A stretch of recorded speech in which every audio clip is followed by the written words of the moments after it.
Hey everyone, how's it going? Welcome to the stream.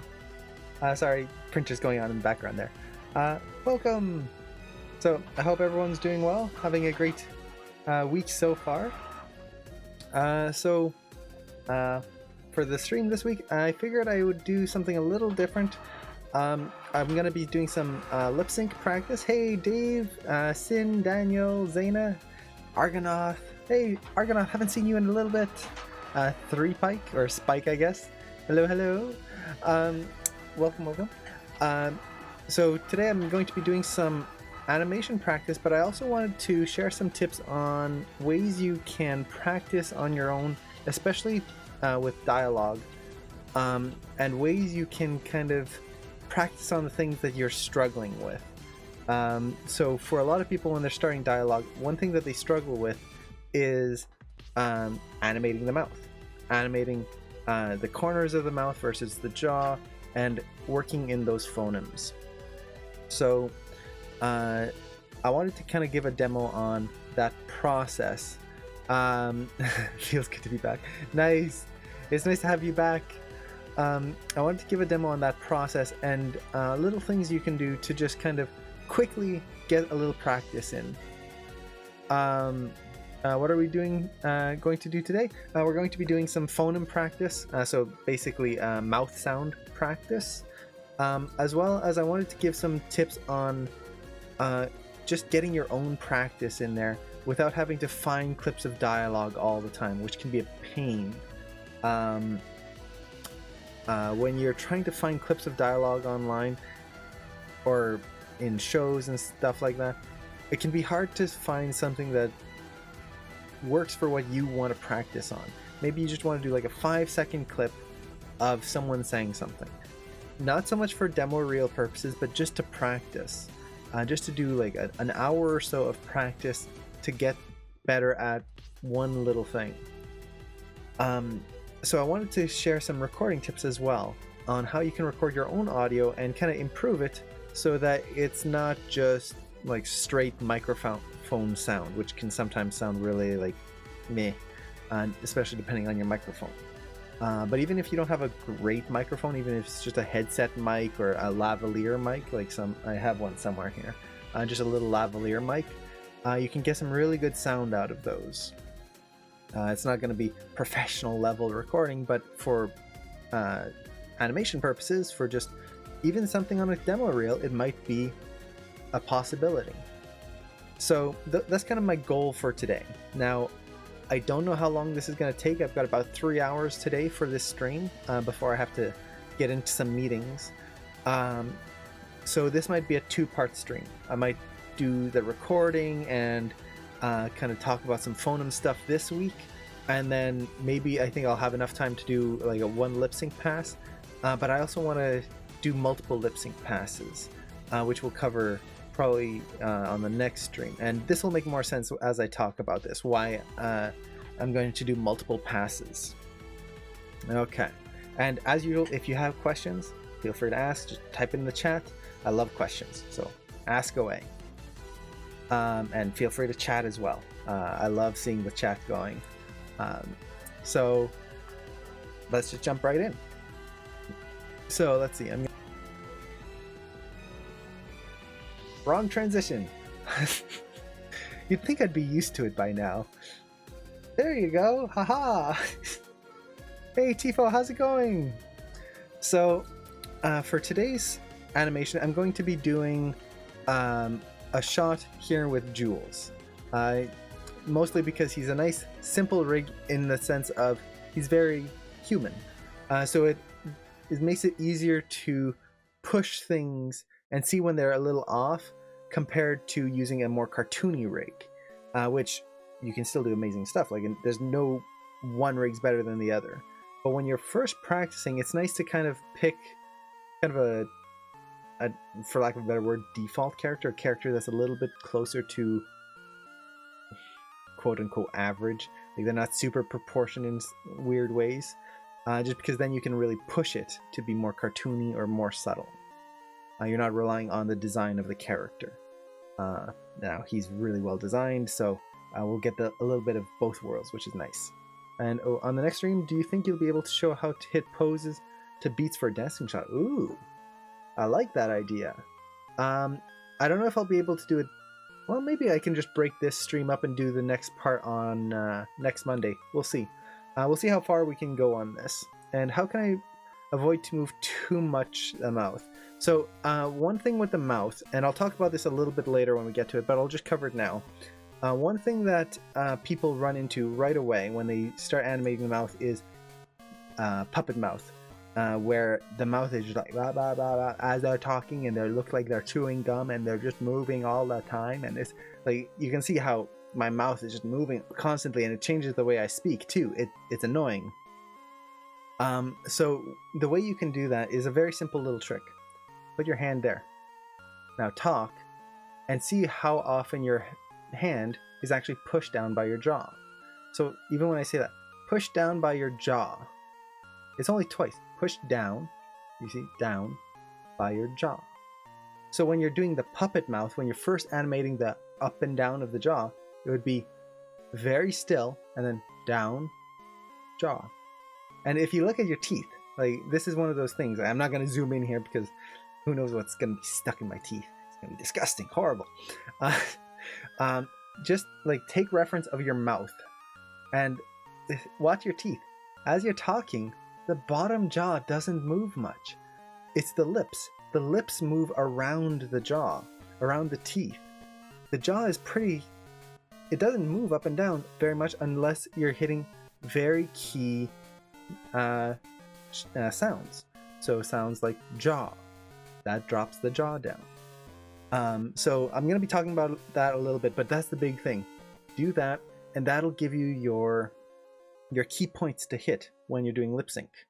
And if you can get the jaw looking good and the mouth looking good just with the jaw, just with that one rotation, you're going to be gold. And you might think, oh, that's not enough. Look at the Muppets. Look at any puppet show. And the Muppets are a beautiful example because those puppeteers are masters. All they do is this. There's no corner of the mouth, there's no phonemes, there's no lip shapes or anything like that. It's just open, close, open, close, open, close. And it looks beautiful. They look alive. So if you can do that, focus your first pass on just that. And if it looks good, then you add the rest and you're golden. If it looks too much at that point, it's going to be too much. If it looks too little, it doesn't look like they're actually talking, push it more. So you want to do that first pass. It's an important one. And let's see, there's some other questions here. I'm not sure if you went over this in the previous stream, but would it be possible if you go over your Wacom tablet and hotkey settings demo in the later stream? Sure, I can definitely do that. Let me write that down here. Let's open Notepad. I want to make sure I don't miss any suggestions here. So we had the dance suggestion, and then tablet preferences. Now I can just very quickly go over my tablet preferences. Like I'm not going to show anything, but basically when I'm animating, I just do one simple switch on my tablet, and that is you'll notice if you're using a tablet or a Wacom tablet, and I'm sure many other tablets have, you'll have the switch here. By default, I forget the default combination for these, but I switch this to be middle mouse click down here and right click up here. The big reason, when you're animating, you use the middle mouse click in Maya all the time. So by having it down there, I'm not having, put my thumb there, I'm not having to move my thumb and kind of tense my hand up all the time. My hand is relaxed, my hand's constantly relaxed as I'm working. And I'll right click once in a while, and that's when I just kind of move my thumb like that, and I'm good. So I found that just switching those buttons around, because I think by default they're the other way, it's really helped kind of just make animation much more relaxing and an easier process. So that's the big thing. But I can go into more settings later on, especially for the drawing part of it as well. And then I'm trying to switch to a tablet, and I want to figure out a good way to integrate it with Maya. Yeah, that's, in terms of Maya, that's really the only change I would do, typically. Now with drawing, there's a few other things that you can do to help improve your drawing skills. Just the drawing experience. What about the A keys on the Wacom directly? I actually don't use them, honestly. And my brother, he has a Cintiq, and it's got that little remote that goes on top of it, so you can program a lot of those things there. He doesn't really use that even, and that's on a Cintiq. And the big reason is I've got my keyboard right next to my my desk or my tablet. So for me, and I can show this here. Let me do. Okay, let's transition over. Haha, my desk. So you can see there's my keyboard, there's my tablet. So usually I'll just kind of, when I'm animating, I'll move my mouse out of the way, move my tablet here, like that. So I've got my hand here on the tablet, and then my other hand, you can't really see it because my keyboard's kind of wide, is just resting there on my keyboard. So I don't have to worry about hitting any of these express keys here, because I've already got my hand where I need it to be. I tried using them, but my mind automatically takes my hand back. Yeah, exactly. Me too. I don't know if it's years of gaming or whatnot. I just naturally transition to my keyboard. So for me, it's not natural to put things on the hotkeys because I'm just so used to the keyboard. Now, the only time I do put things on those hotkeys, for me personally, is when I'm drawing. The main reason is when I draw, I'll take my tablet, I'll put it on my lap, and I'll lean back. I find that a little bit more comfortable, so I'll just kind of lean back here and draw, and since I'm leaning further away from my keyboard, I find it easier to have like the undo button or things like that right on the tablet. With Maya, I'm kind of leaning forward a little bit more, sitting up straight, hopefully, and I just don't find the hotkeys, the express keys on the tablet, super useful for me. I know other people who will set them up right away. Let's see, you have a Wacom that has a dial on it and just recently set it to scrub through the Maya timeline. Yeah, that's very useful. I think I have one. My brother had an Intuos 4 and it has the dial as well. I don't know where I put it. Since he has the Cintiq, I have the tablet down here now, and it has the dial, which is very nice because, like you said, you can set it to scrub through the timeline, or if you have brushes, you can change that. Or, for example, in Maya, a nice useful thing. Let me share my screen here. In Maya, if I'm using the grease pencil tool, so let's turn that on, and need to change my brush size. You can just hold the B key and then middle mouse drag. So B as in beta. And then you'll notice that I've got a thicker brush or a thinner brush. So I can change the brush size like that. Now that would be nice to... Oh, thanks! Pokemon music! Yes! I gotta have that. So that would be a nice little thing to switch to the dial, possibly. Just being able to switch that brush size very quickly without having to search for the B key or something like that.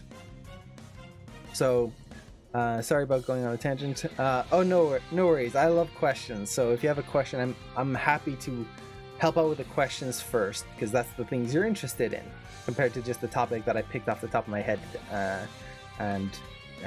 So always feel free to ask questions, but I will jump back into the topic here because I think that I hope that answered your question. So about dialogue. The first thing before we get into dialogue is we need dialogue. That's the first tricky thing that we need to work with. And typically the thing we would do as animators is look for dialogue in a film or online and take that as an audio clip. And that's very good when we want to make a demo reel piece. But what if I want to practice something? And in this case, I want to practice something that is very specific. I want to practice having a character say the same line of dialogue, but multiple ways. So what does that mean? It basically means that by default, when you animate, one of the things that people get taught in books and things like this is to animate phoneme shapes. So for example, a B sound is B, like lips together. Th, E, Ah, Ooh. You get those phonemes in. They are specific shapes.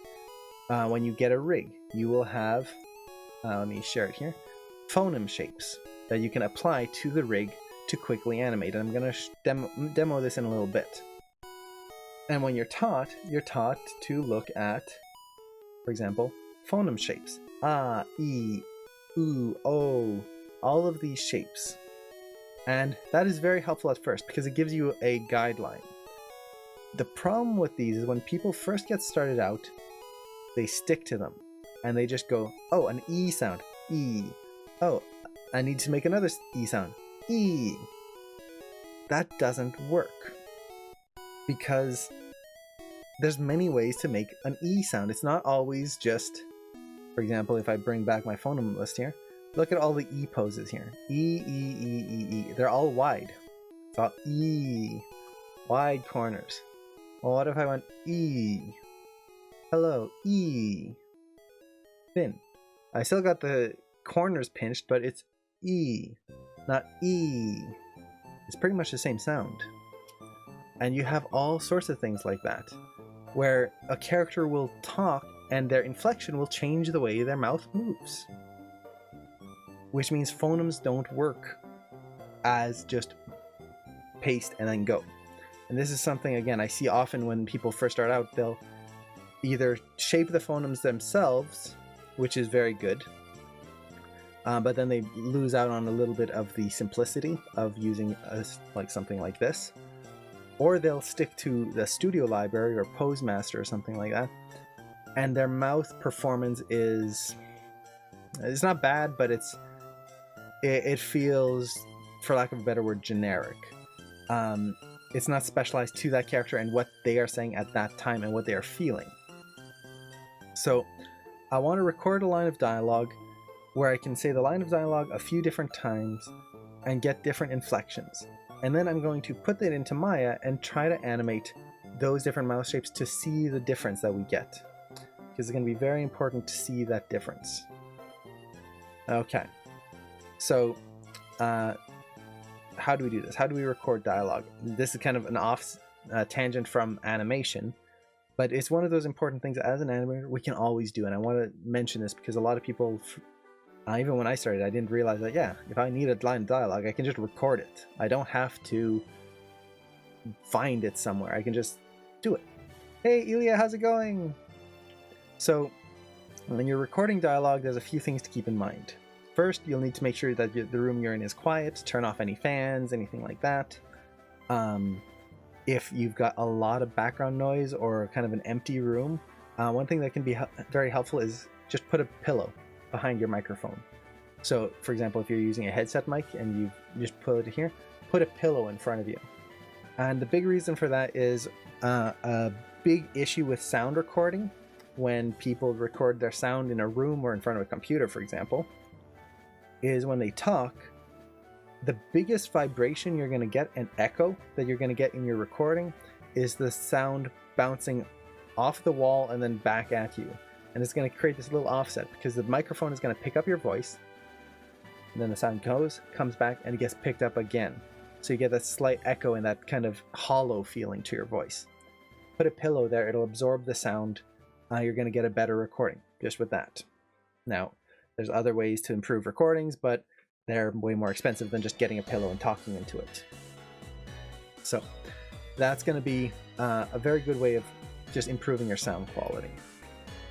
The other thing that you can do is speak further away from the microphone. So you can see this is my microphone right here. Let me transition here. So there you go.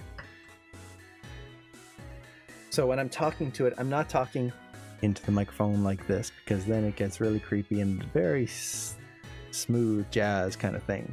So I talk to it further away, so now you're not picking up every single breath and noise. So if you've got a microphone and it's attached to your headset, take your headset off and talk to it from a further distance. That'll give you a kind of less breathy sound where you're hearing every single inhale and all of that.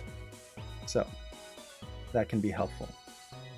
Okay, so that's basically the setup. And keep in mind, you can do this with any microphone. You don't have to have a big expensive microphone or anything like that. A headset mic, a lavalier mic, even a laptop microphone can get you good sound that you can use for your own tests. So the software I'm going to be using here is Adobe Audition to record my sound. You guys can use whatever you want. Now, a good program to use when you want to record sound is Audacity. Now let me get you the link. Audacity. It's got a lot of the features that Adobe Audition has, especially the most important ones. So there's the link. And it's free. So great little free program if you want to do some quick recording, things like that. Okay, so I'm going to be using this. Now, when you first save an audio file or create a new audio file, there's some things to keep in mind.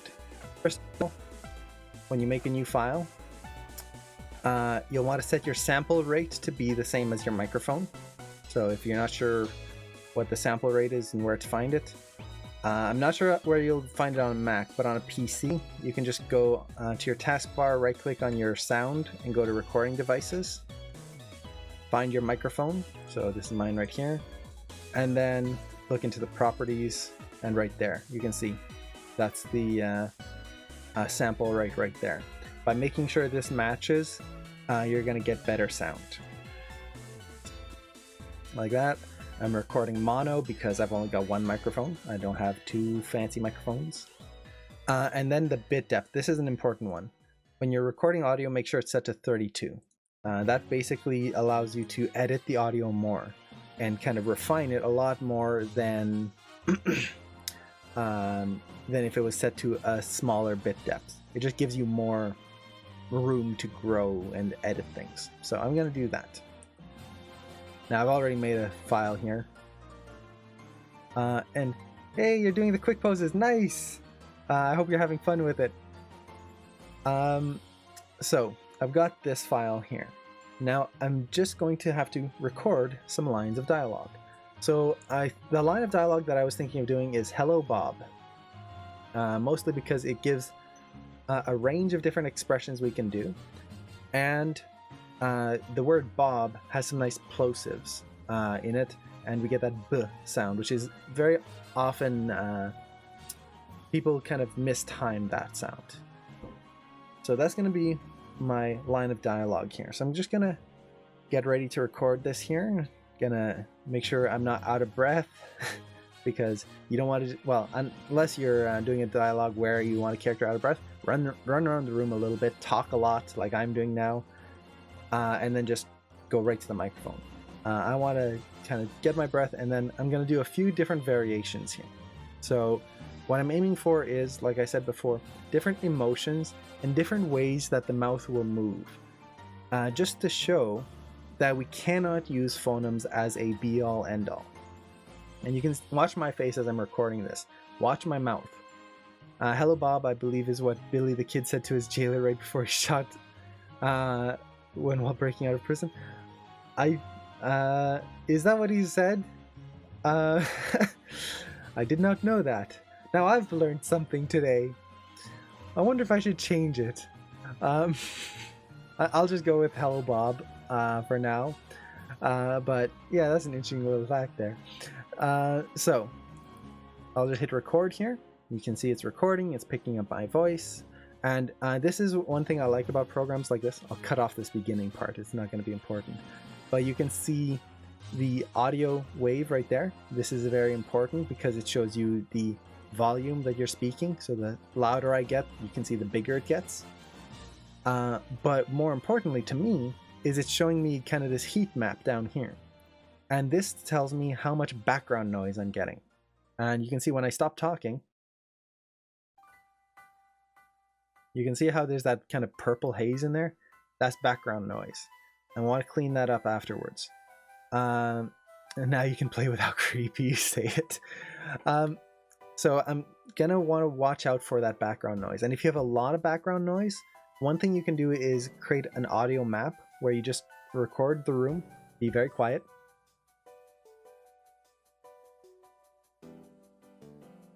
Basically like that. And then you can take that audio clip of just the quiet room and use it to cut out the noise from any dialogue you record. That way it'll get rid of any fan noises and things like that. You still want to make your room as quiet as possible, but if there is some background hum that you can't get rid of, this is a good way of doing it, getting a sound clip. Now my room is pretty quiet, so I don't really have to worry about that. So let's record Hello Bob. So I can just go, Hello Bob. So nice big at the beginning, and go a little quieter. I'll do it again. Hello Bob. Something like that. We can go quieter, or maybe sarcastic. Hello Bob. And I always like to do multiple takes. So, hello Bob. We've got that. Hello Bob. Hello Bob. I could go closer. Hello Bob. So we could do something like that. Hello Bob. You can see, look how little my mouth is moving. Hello Bob. And I could change the inflection. Hello Bob. Hello Bob. So now Bob is the big moment here. So I could even grit my teeth when I say it. So what we were talking about, like the jaw motion. What if I grit my teeth? Hello Bob. You can see how much that changes. My upper lip moves a lot more. Hello Bob.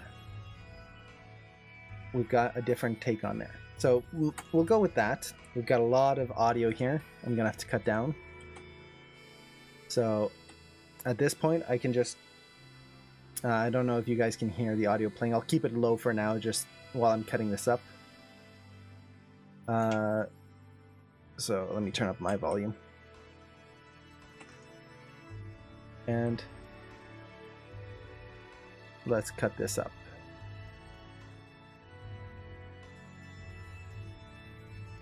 You probably can't hear it over the music. Okay, so that's the first Hello Bob right there. Let's take all that and just hit delete.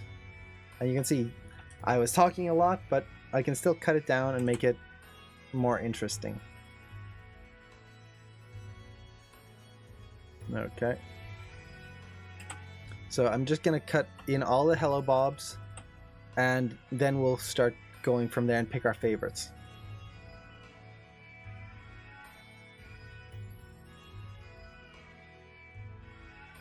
Okay. So you can see just cutting through all of them.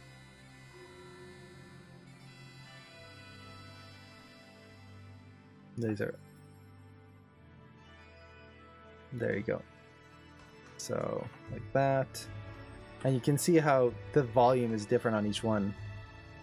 I don't know if you can hear it yet, but you'll hear it in a little bit.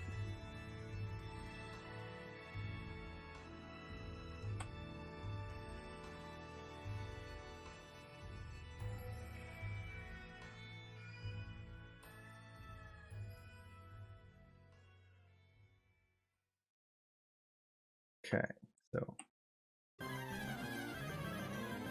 almost there. I think we've got one more Hello Bob to cut. Let's see.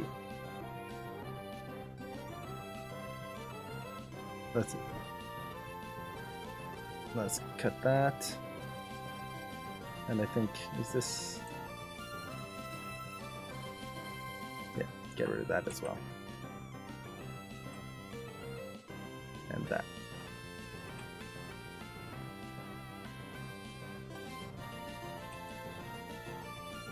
There we go. You can see the kind of pattern that happens. There we go. And I think, yeah, there we go. So there we go. So here are all the audio clips that we've done. You can see it didn't take all that long. We've got 15-16 seconds worth. Now I'm gonna cut it down to like one or three or four of my favorites, but first I'm gonna change the audio so you guys can hear it. And this is where a lot of people, when they first start editing audio, they run into a big hurdle. because right now my microphone is picking up my audio very low. And if this is your microphone, that's not a bad thing. It used to be that with microphones and things like that, if you didn't record at a high enough level, that was it. You were stuck, because then you'd have to boost the sound and it would lose audio quality. With new microphones, with digital microphones basically, you can record at a very low decibel level and then boost it up with no loss. So in my case, this might seem very low and you guys probably didn't hear it, but it's not a problem. The problem comes when I need to boost it. So right now I'm playing these, the maximum is right about minus 15 decibels, which isn't very high. Typically when you want audio to play back, you kind of want it at like the minus 3, minus 6 decibel level for the peaks. Any higher than that and you're going to blow out the audio so that it kind of buzzes. So I need to boost this. Now what most people will do is just kind of amplify it, like boost it like this. So you guys should hear this now. So I don't know how clearly that's coming in. So we've got all these different, the creepy one.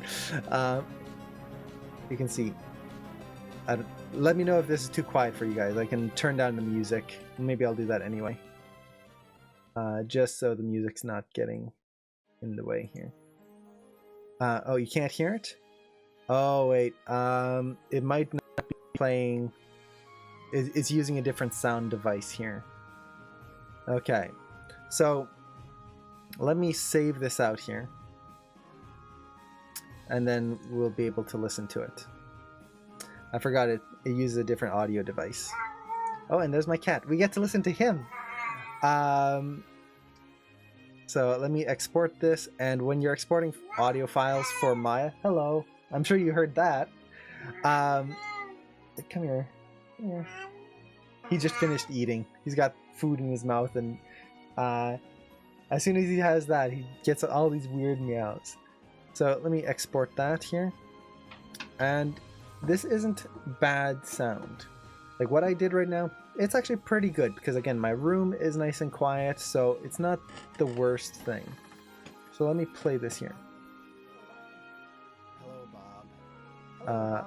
Let me know if that's too quiet. Hello, Bob. Hello, Bob.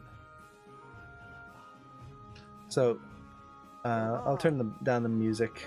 Or actually, I'm just going to pause the music here while we're working on this. Hello, Bob. So we've got all these audio clips. Hello, Bob. Now, Hello, Bob. since it's coming over on the stream. Hello, Bob. Let's see. Hello, Bob. Hello, Bob. Since coming over on the stream, you're not going to notice a lot of the background noise in this, which isn't a bad thing. He almost pronounces whole words. Yeah, my cat. Yes, he does. So still too quiet. Let me turn up the sound here then. Okay, this is gonna blow out your ears if I do that. Bob. So Hello, Bob. Hello, Bob. yeah, hello, Bob. So hello, Bob. Hello, Bob. Hello, Bob. Hello, Bob. Hello, Bob. Hello, Bob. Hello, Bob. Hello, Bob. Hello, so Bob. you can see we've got a few different takes. I can pick my favorite ones. We're all good. So before I go any further, I'm just going to again, unfortunately, you guys aren't going to hear when I'm scrubbing through this. I don't think. No, because it is using a different audio device on my computer. Bob's not here, but you can see what's happening visually.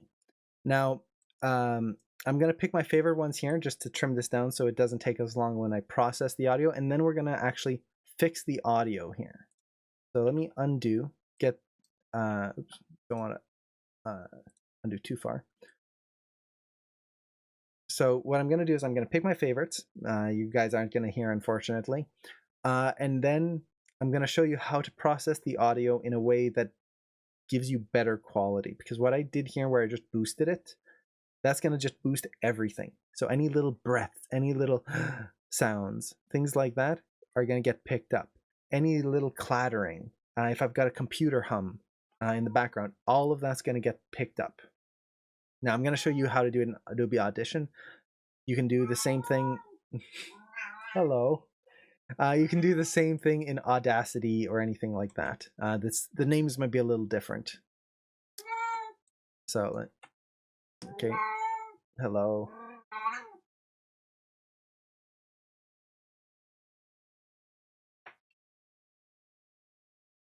Okay. I don't like that one. That one's nice. That one's nice. And always do multiple takes. I did 2 takes for kind of each one. Try to do different takes. Even if it's the same thing, like just the same, hello, Bob.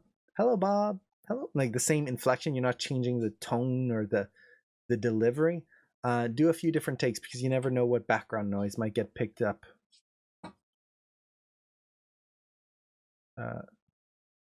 Okay, I want 4.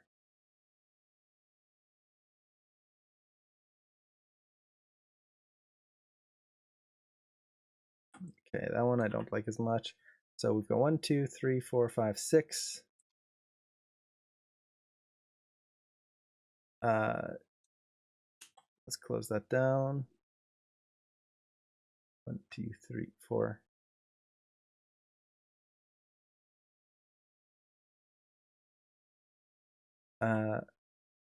Okay, I think I'm going to go with these. Okay, so there's 4 different ones.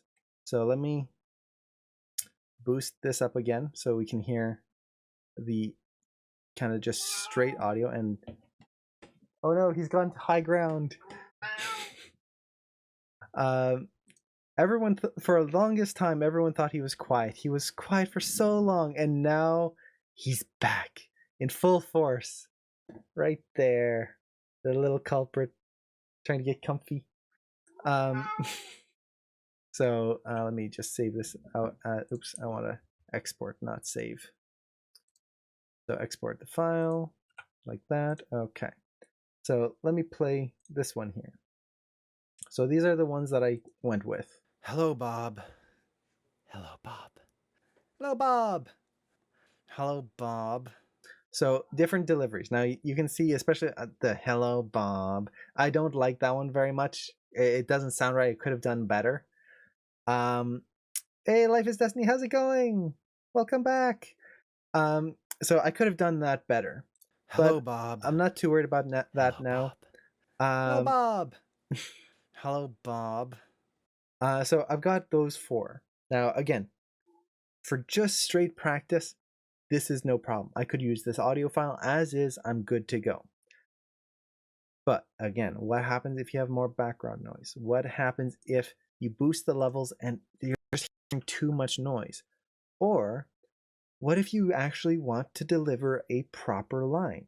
Something that you can use on your demo reel. And this is something that any one of you can do. Is if you can't find an audio clip that you like, but you think you can do a good job recording one, give it a try. You never know until you try. You might be surprised by the results. And if you want to animate a very specific scene of a character doing or saying something, record it or have a friend record it. At least give it a try. So we've got our audio here, and you can see in the heat map here, there's a lot of background noise. So basically, if it's black, there's no noise. If it's purple, there's a little background noise. And then you can see the heat spikes where it goes from orange to yellow. That's where we get a lot of sound. That's when I'm talking. The other thing we're dealing with is some clips are very quiet in comparison to others. So for example, this one here, super quiet. These ones, much louder. What if I wanted them to be about the same level so that maybe I moved away from the microphone, or I got too close to the microphone for one recording? What if I want to even that out? So let's go through what we can do to fix that. The first thing we can do is I'm going to select the whole clip here. I'm going to go to my noise reduction restoration, Audacity has this as well. Some sort of adaptive noise reduction. So I'm going to use adaptive noise reduction right here, and I'm just going to do light noise because there's not much noise in my room here. And when I do that, so you'll see it doesn't show anything visually yet because in Adobe Audition you can layer in all your things and then apply them all at once. So you're not having to apply one at a time. I'm going to be applying one at a time so you can see the difference. So let's see, can I actually, I want to see if I can duplicate this file here. Let's just take this, copy it, and paste it in here. Okay. This way I can show you the before and after. So we're going to do an adaptive noise reduction. And when I apply this, it'll go through and it'll reduce the noise. And you'll see it doesn't do a huge amount, but we get a lot less noise right in there. It's a lot darker. If I wanted to, I could just do a heavier amount. So let's just give that a try. Again, noise, adaptive, and I'm just going to do the default amount here. You don't have to worry about too much of this actual nitty-gritty here. So let's apply that. Okay, that's a little bit more. We get these darker elements into the noise reduction. That's good. I don't need this to do a lot of work for me. So that cleans up a lot of that background hum or just kind of grittiness in the noise. That already is a good step. The next thing we need to do is we need to increase the volume on this. Now I'm going to do this in two parts, mostly because this audio clip here is so low I want to do this separately. So I'm actually going to cut that and paste it at the end here, like so. So that way I can do all these three together and then this one last. And what I'm going to do is I'm not just going to increase the gain. Increasing the gain like this, which is increasing the decibel levels, will increase all the good sound that you want, but also all the bad sounds, the breaths, the pops, the sounds as you talk, which when you're not a professional voice recorder, we all have, because that's how the mouth works. It's a noisy thing. So we don't want to capture all of this. So how do we fix this? Well, instead of increasing gain, what we want to do is we want to go into our amplitude and compression again.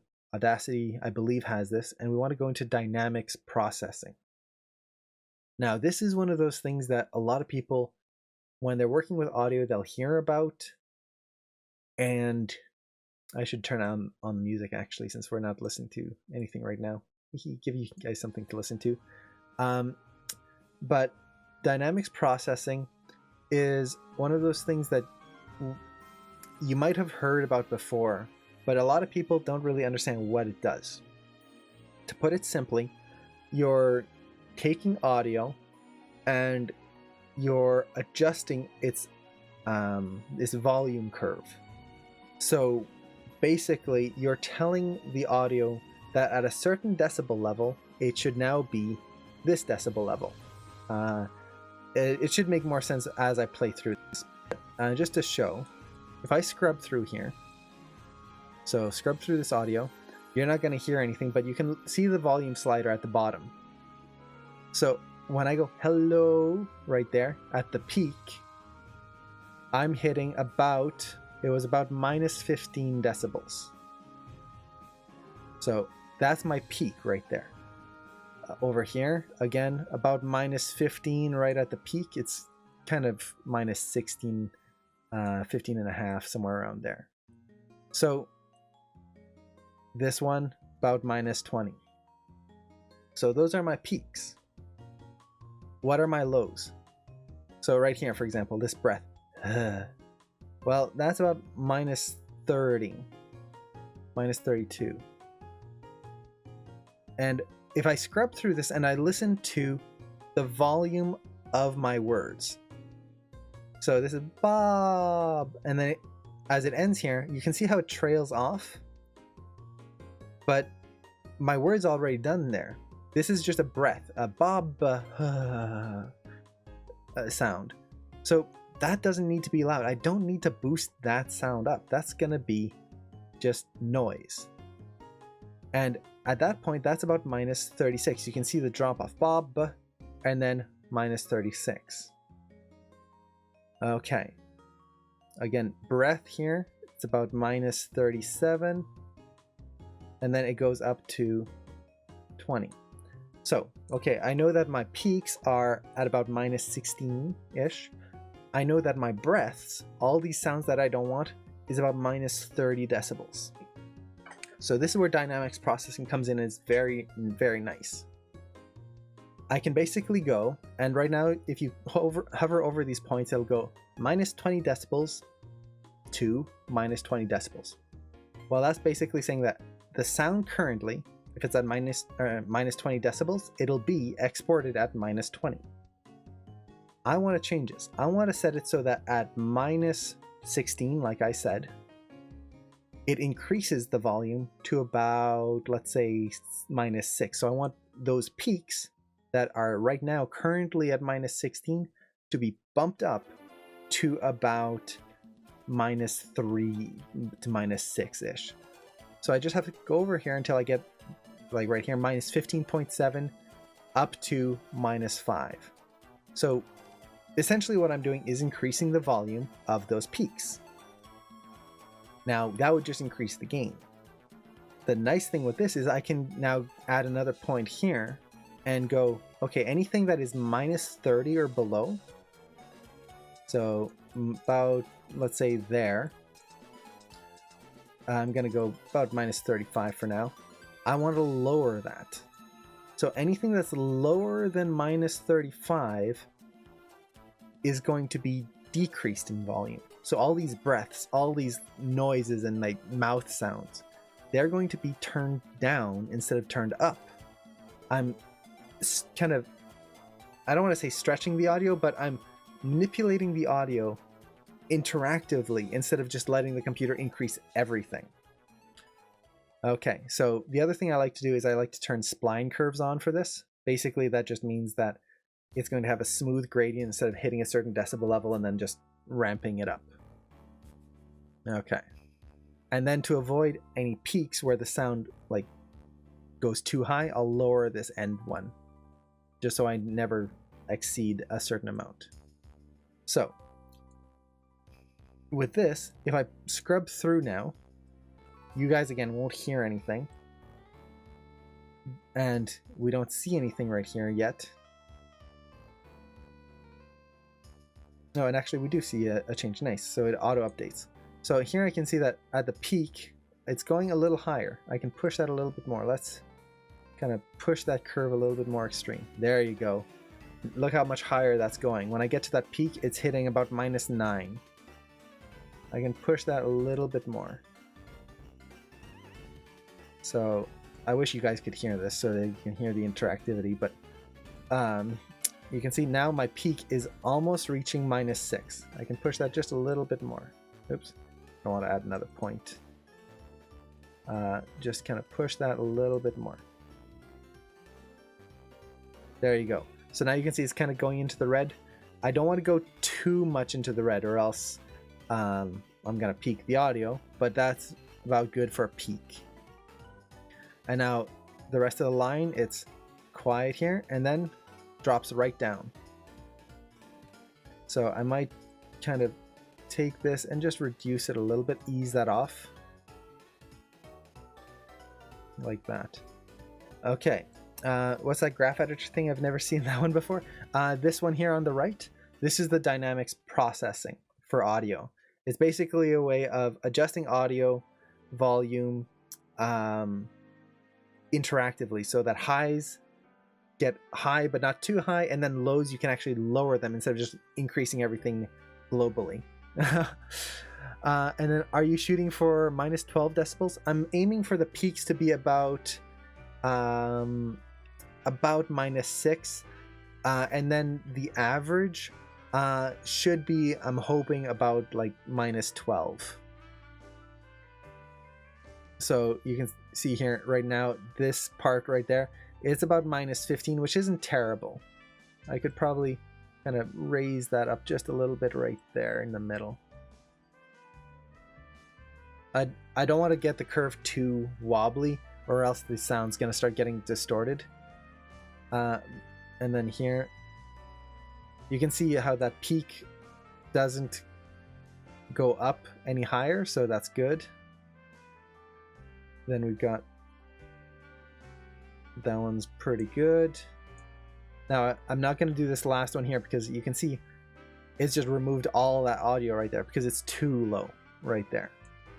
So I'm just going to process this part here. Let's apply that.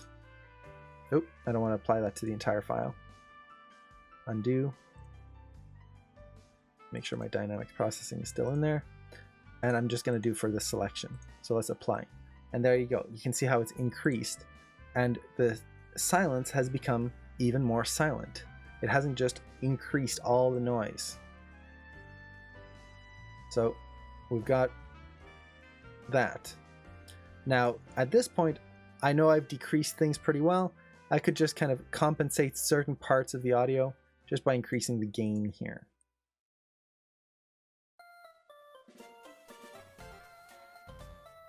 That way I don't get one that's too quiet or too loud. Now, with this last one, I'm going to have to do that separately because, again, I want to make sure that since I said that line so quietly, I need to kind of work on it separately. Now, if you're having trouble, if that audio is too low still, it's hard to tell the difference between certain decibel ranges, you can bump it up first and then do the dynamics processing. That can help make it a little easier on you. So let me select that, and I'm going to do another dynamics processing. So amplitude compression, dynamics processing. Okay. So I can see that my peaks are about -17, -16, right about there. And let's see, I've got this sound here at the end I don't want to lose. That's about -29. Okay, so at, again, -16, I want to raise that up. So -16 will now be about 4. We'll go with that for now. And then I want anything that's below, let's say, there, to be down super quiet. And let's put that in splines and see what we get. You can see that volume bar is way higher now. That I'm losing, so I need to make sure to kind of pull that back, and I might even raise the bass here. Yeah, that's better. Okay. And oops, don't want to create that other point. Delete that. And okay.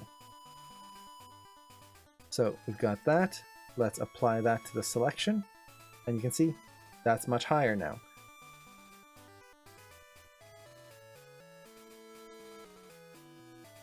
And I might actually just tone that down because since I spoke quietly, I don't want it to sound weird because it is at the same level.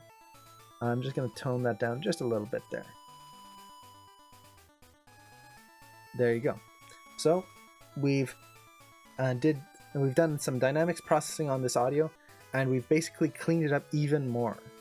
Now, just as a comparison, if I was to take the audio that we had before, this is the same audio, and just do what we did before, increase the gain. Look at the noise. Look at all that background noise in there, and you can see it's starting to get really pink and hot in there. Now compare that to this file, where that background noise is almost non-existent in a lot of areas.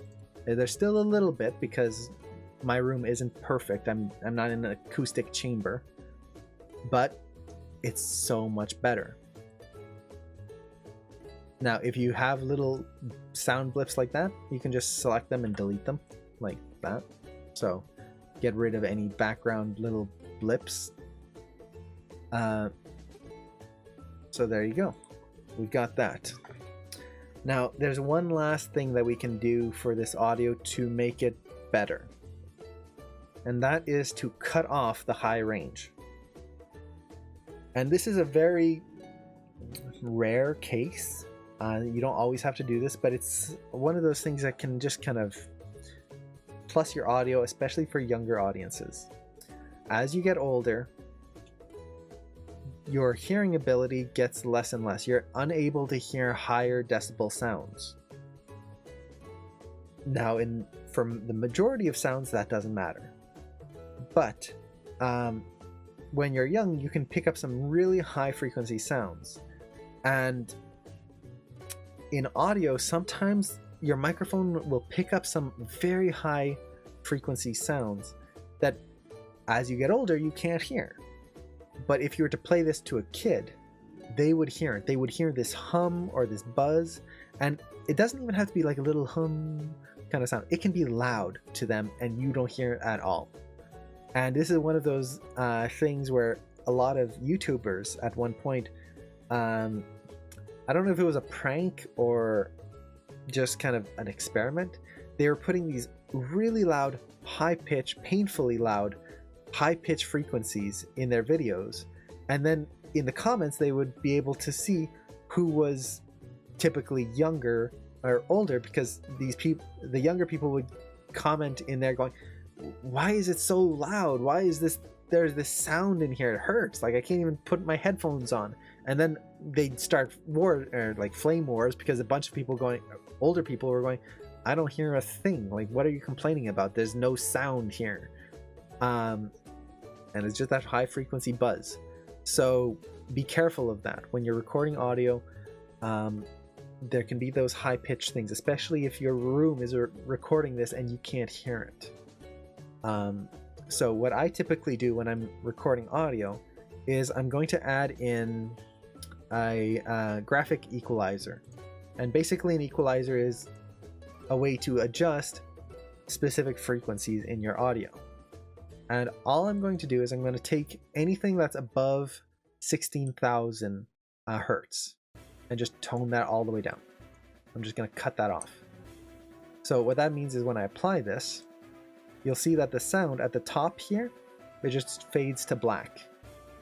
So again, compare this where you can see the high frequency sounds, they go all the way up to the peak, very loud high frequency sounds.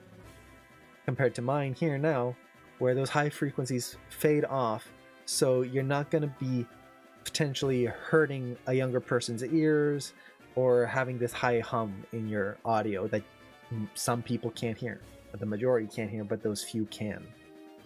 So I've cleaned up my audio here. Perfect. Now, the last thing I'm going to do is I'm just going to kind of cut this down in length, just so I'm not dealing with such a long audio file, because I don't need to. So probably around there. There we go. So now that's the cleaned up audio. Let me save this out here. Now, you guys will be able to hear this now, this audio file that I've been working on. Unfortunately, since this is on a stream, you probably won't hear the difference. So you'll have to take my word for it that there is actually a difference here. So let me open up this audio file and then turn off the music and turn up your volume here. So here. Hello, Bob. Hello, Bob. Hello, Bob. Hello, Bob. So those are the clips that I picked right there. So let me play those again. Hello, Bob. Hello, Bob. Hello, Bob. Hello, Bob. I need to leave for an hour. I'll be back as soon as possible. Oh, no worries. These are recorded, so you can always catch up with anything that you missed out on. But we can see that these are the audio clips. And in comparison to what we had before, let me see if... Hello, Bob. Hello, Bob. You guys Hello, probably Bob. don't hear a difference. Hello, Bob. And hello, Bob. Even me, hello, Bob. Like, because I've got my volume Bob. lower than Hello, I usually Bob. do when I'm working, I can't really hear. The last one is the best. I can't hear a huge difference, but you can see my headphones. They're pretty decent headphones. They're editor's headphones. So I do this kind of stuff, and when I'm working on this, I turn up my volume so I can hear all this distortion. But luckily for us, even if you don't have the best headphones, maybe you're just working with earbuds. Just look at your sound wave here, and if you're seeing, like if you're looking at the heat map here and you're seeing a lot of background noise, just try to clear that out without losing the vocal audio quality. You want to cut this out without being too destructive on the actual vocal parts. It's better to have some background noise and good vocals than to cut out all background noise, but you're losing the quality of the voice. It's less poppy, but that might be more because of the stream. Oh, so if you guys can hear a difference, then that's good. So let me just play it one more time here for you guys before I bring it into Maya. So let me not speak as well. Hello, Bob. Hello, Bob. Hello, Bob. Hello, Bob. You can also hear how that, like the hello, Bob, is so much quieter. Hello, Bob. Hello, Bob. Hello, Bob. Hello, Bob. The other thing I did was I boosted the Bob part of that, because the other one is hello, Bob. You can barely hear, it's just Bob. Compared to hello, Bob, or hello, Bob. I've evened those out. So we've got our audio now. So at this point, hey, Luke and Ju, thank you so much for the follow. I really appreciate that. So thank you so much. At this point, this is where we would go in and bring our audio into Maya. So for anyone who's unfamiliar on how to do that, just open your Maya scene and you can just go to File, Import, and I saved it onto my desktop here. So Hello Bob 3, and I saved it as a WAV file. When you're bringing things into Maya, you can bring them as MP3, but I've had mixed success with that a lot of the time. WAV tends to be more stable. So there you go, and I've got the audio file here. Now as I scrub through, let me turn down your volume here. Hello, Bob. Okay, there you go. Hello, Bob. So you can see it plays through. Hello, Bob. Hello, Bob. Now my timeline isn't quite long enough. Let's lengthen that right about there. There you go. Then you can play backwards. So we've got all the audio in here. At this point, even before I go in and start animating, I would do one last thing. And this is something I've covered in a previous stream, but I'll just cover it very quickly here. An X sheet. The X sheet is a sheet that you can use to time out your vocals when you're animating. Now, the X sheet is kind of fallen into disuse. People don't use it as much as they used to.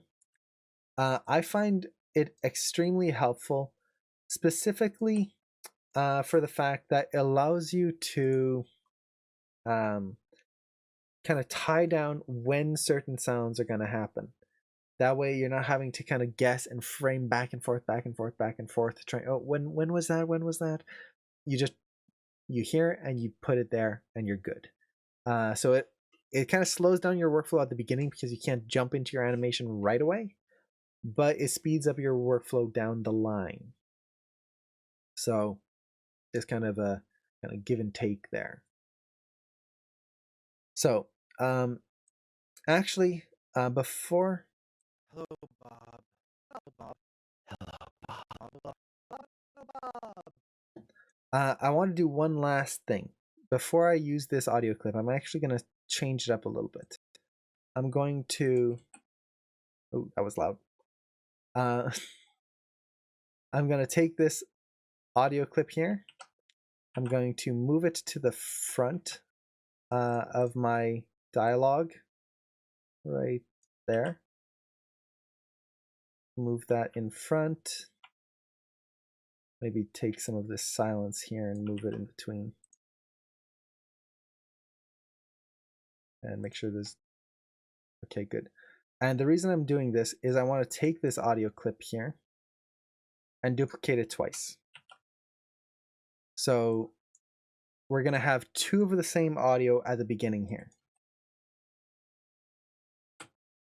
And the reason I want to do this is so I can show you in the animation itself the difference between just using the phonemes versus that you get in a studio library, or just the kind of basic phonemes that you learn about, versus pushing the phonemes.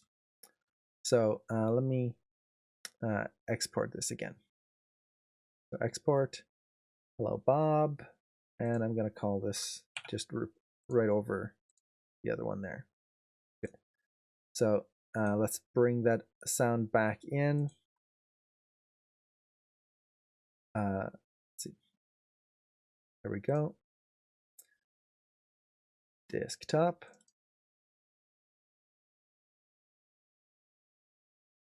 And let's see, why are you not picking up now? Oh, track sound. This is actually a little a useful little thing.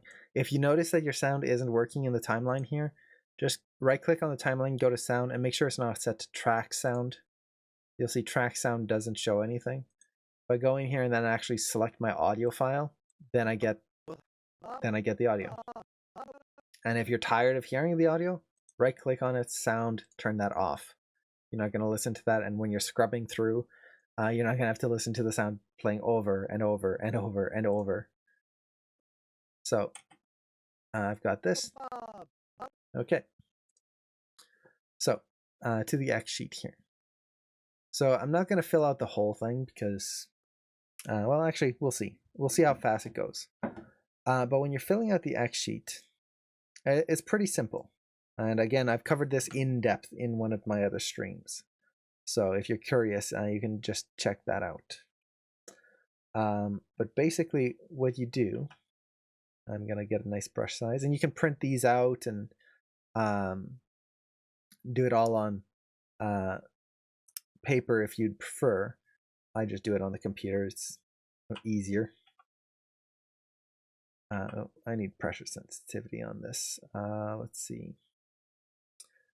I don't use Photoshop to draw much anymore. I forget where things are. Let's see, I want shape dynamics and what was it? I could use some of their specialty brushes, but I'm not a huge fan of those, oddly enough. Size, jitter, pen pressure. That's it. So like that. And hey, iPolot, thank you so much for the follow. I really appreciate that. Thank you. Oh, and what am I using for drawing? This is Photoshop. Personally, I prefer using Clip Studio Paint for that. But in order to import my Xsheet template here, since this is a PDF, I just use Photoshop for this. It's just a little simpler in that sense, because I'm not having to try and bring in there you go, bring in a PDF into Clip Studio. There we go. Okay, so basically for an X sheet like this, all you're doing is you're writing down the phoneme sound at the frame that you're hearing it. So for example here, where do I hear the Bob? Well, it goes from frame 2. So this is going to be the word Bob. Going to start on frame 2. So B. Oh, sorry. It's the H. I don't know why I was thinking it's the B at the beginning. It's hello, Bob. It's not Bob Bob. Bob Bob. So, and I'm going to raise the sound here just a little bit for you guys so you can hear when I'm scrubbing. Let me know if it's too loud. That actually might be a little loud there. Let me turn that down. I don't want to blow everyone's eardrums or make it super annoying to listen to. So, 2. It's going to be hello. So, the H sound.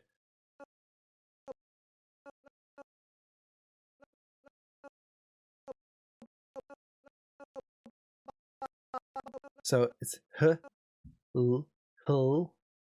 This is the other thing. When you say something, you don't say every vowel. So when I'm saying hello, Bob, right here, I'm saying hull,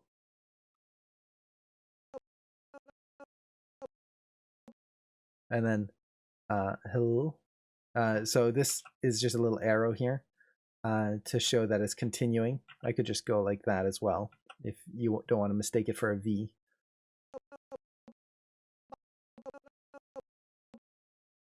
And then at 5, there's just the tiniest bit of an O. Hello.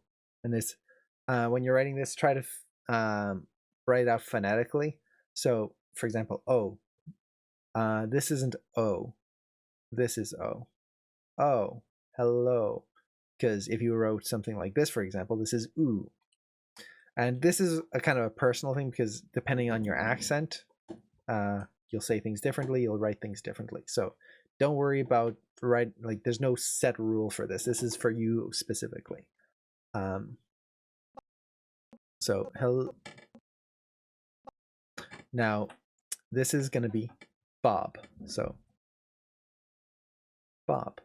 B. Now this already presents a problem for me.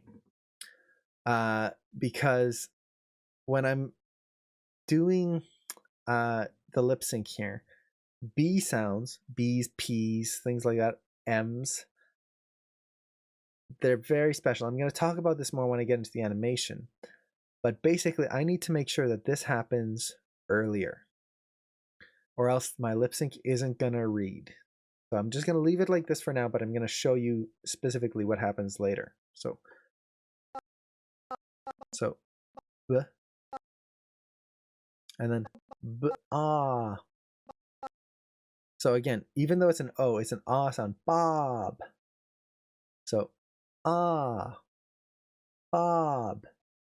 It's almost Bab, the way I pronounce it. Bab. And you can even pronounce it like, hey, Bob. That's a Bob, not Bob or Bob, which technically, if you wrote it out based on the way it's spelled, it should be Bob. B-O-B. Bob. No, it's Bob. Ba. So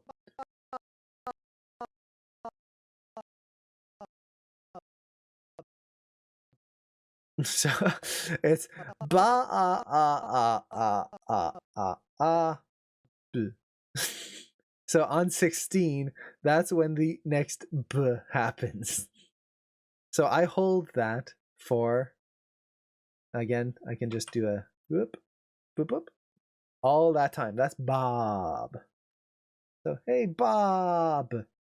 And again, a note, that B sound is going to have to happen a little earlier. I'm going to show you exactly why again later. So, hey, Bob. Hello, Bob. There we go. So this is that sheet right there. Now, I can just take this here and copy it because the next one is the same thing.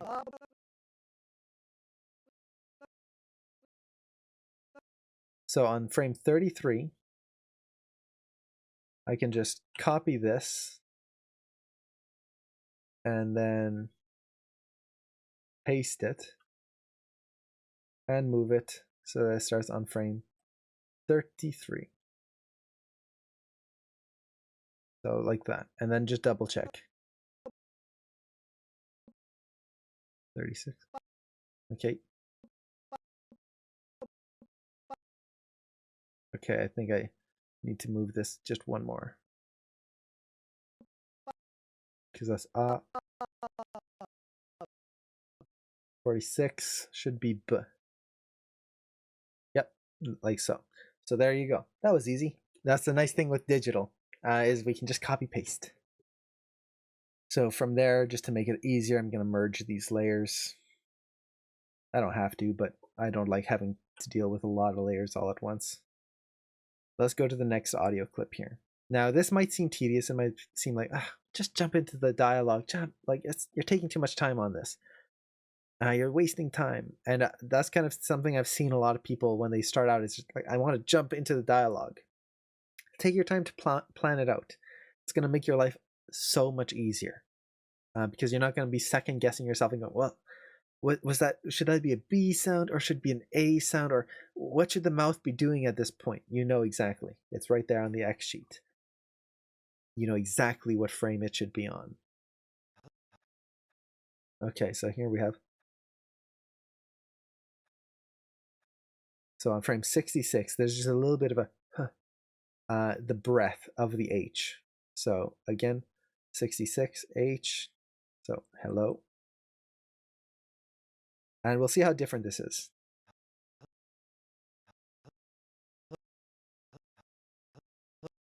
So here it holds for 2 frames, and then we get the L. Again, when I say hello, apparently, I don't say hello, I say hello, hello. Just a h sound into the hello. Is the note on the B sound happening a frame before something that goes for all those types of sounds? It's specific for B's, P's, and M's. So B, P, and M are very specific. And basically, it's because of the way the mouth or the sound is created. So I'm going to talk about that when I get to it, because it's going to mean more when I speak or show it visually than to try and explain it. I could explain it, but because I have to talk and then do the mouth sounds at the same time, it's very difficult to kind of show it. If I had someone else like my brother in here, then I could show it a little bit more easily. And for anyone who doesn't know, I do have a brother. He's just never in the streams. Even though it's called the Pratt Bros stream, his schedule just never lines up, unfortunately. And then hell.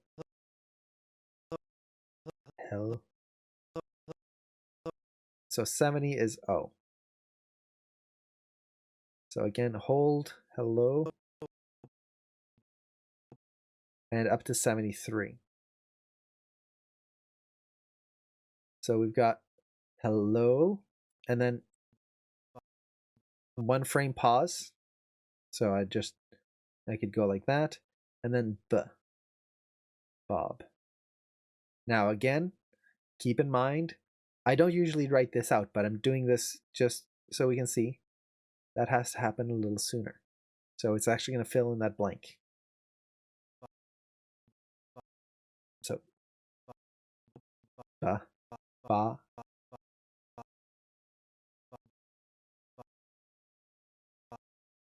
and then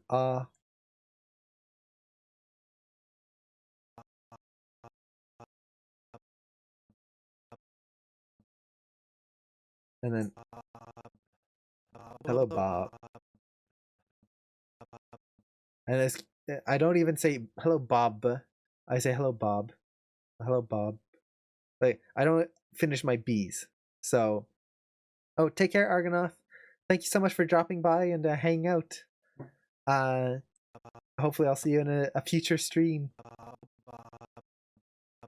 So, yeah, and yeah, you can definitely check out the video on demand as well. So 82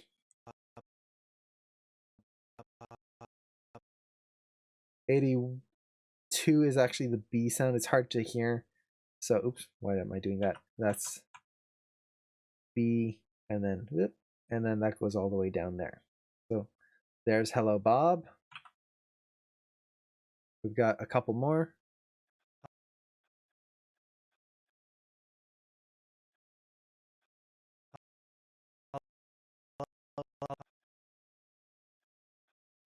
So here I've got a little bit of a breath. So at 104, I'm going to just kind of breath.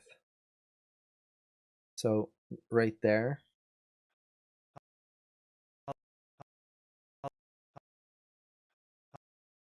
And then we get the h sound. Now I want to tie this together. So this is actually going to be the H kind of shaping before the hello. Because when we're talking, it's not just a smooth, like we talk and our mouth just It's closed, then it's open, and then it's closed. As like you can see, even when I'm talking, when I finish my sentences, I don't close my mouth. My mouth doesn't just, oh, I'm done. And then I start speaking. No, I don't do that. I speak and my mouth stays open. It doesn't close. Our mouth doesn't reset itself after we're done talking or before we're done or before we start talking. It kind of stays and moves around. So you don't have that kind of on off switch.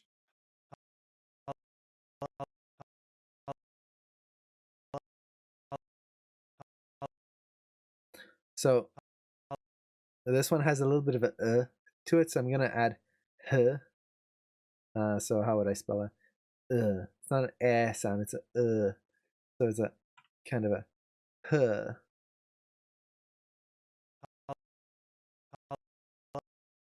And then l.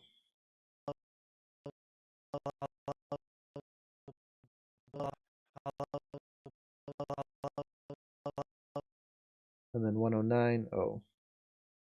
Hello. Hello, hello. And then to about there. Okay, so and then 116 Bob. So here, if you want to make sure there's no sound, you can just do like that. That way I know that, hey, there's no sound in there. So b.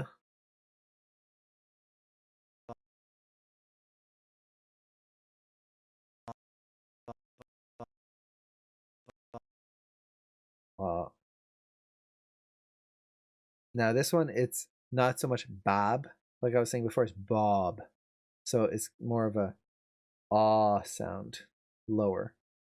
So Bob, ah. And then 125 b. So there we go. And you can see how once you start doing this, it doesn't take long. And then kind of one frame. So like that. And we've got one more, my favorite one. Oh no, where is it? Oh, wait. Did I go too far? I might have need to extend this.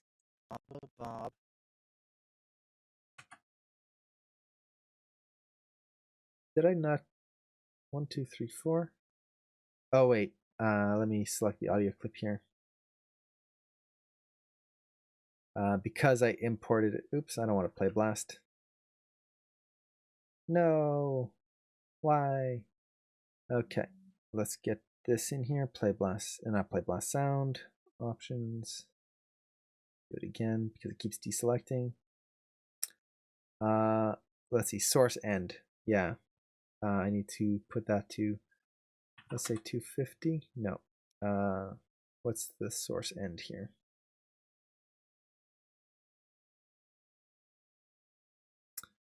Let's see. To make it easier, let's see. 190. Too long. 180. 70. 60. 50. 30. Okay. Because I'm not getting this last clip, what I'm going to do is I'm just going to, and this is one of those things with audio, it's kind of a pain sometimes. I'm going to rename my Hello Bob audio clip to version 4, and then I'm just going to import it in fresh. That way I overwrite what I was having before, and oops, not a play blast again. This is my computer just acting up here. So sound Hello Bob 4, there we go. Hello Bob. That's my favorite. 163. Oops. 163. Right there. And let's just bring that in so we can frame through it a little bit easier. There we go. So, again, 141. Oops. 141. Huh. for the hello. So we've got, now this one is a eh. This is he, hello. So hello. Oh, take care, Dave Nuts. Thank you so much for dropping by. Hope you have a great day. Let's see. So, he.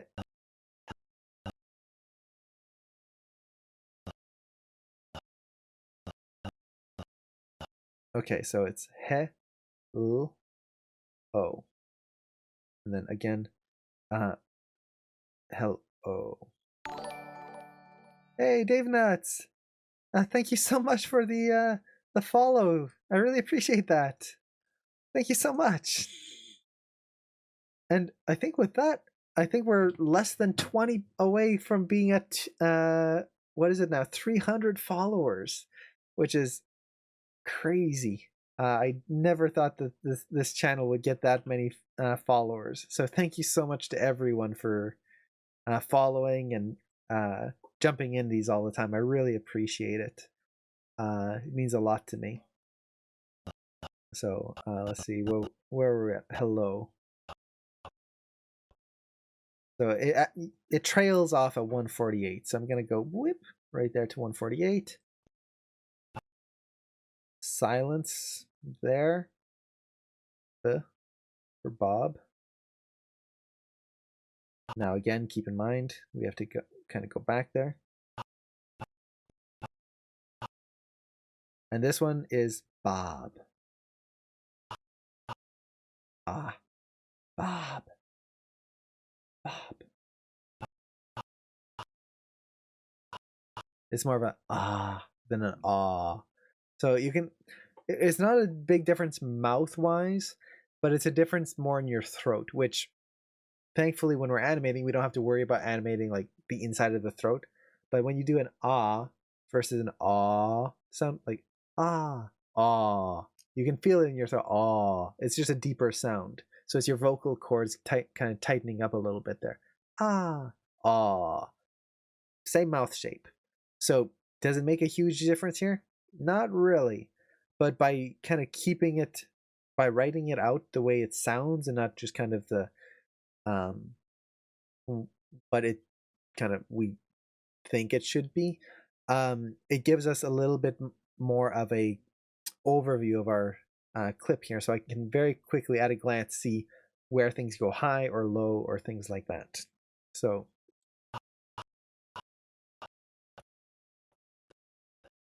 this is interesting because it's Bob.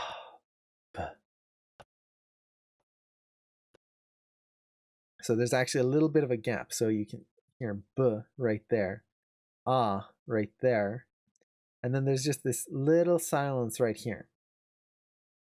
Bob. And then we get an sound. Bob for one frame. Or sorry, 2 frames technically. So there you go. Here is our X sheet. Now, it took us a little bit, but this is going to be very important in speeding up our work. It's going to allow us to more quickly get our audio in there without having to, again, bounce around all the time and scrub through, oh, when was that sound? When should I do this? When should I do that? This is just going to make it easier on us. So I'm just going to keep this open here so everyone can see. And let's see, can I minimize that?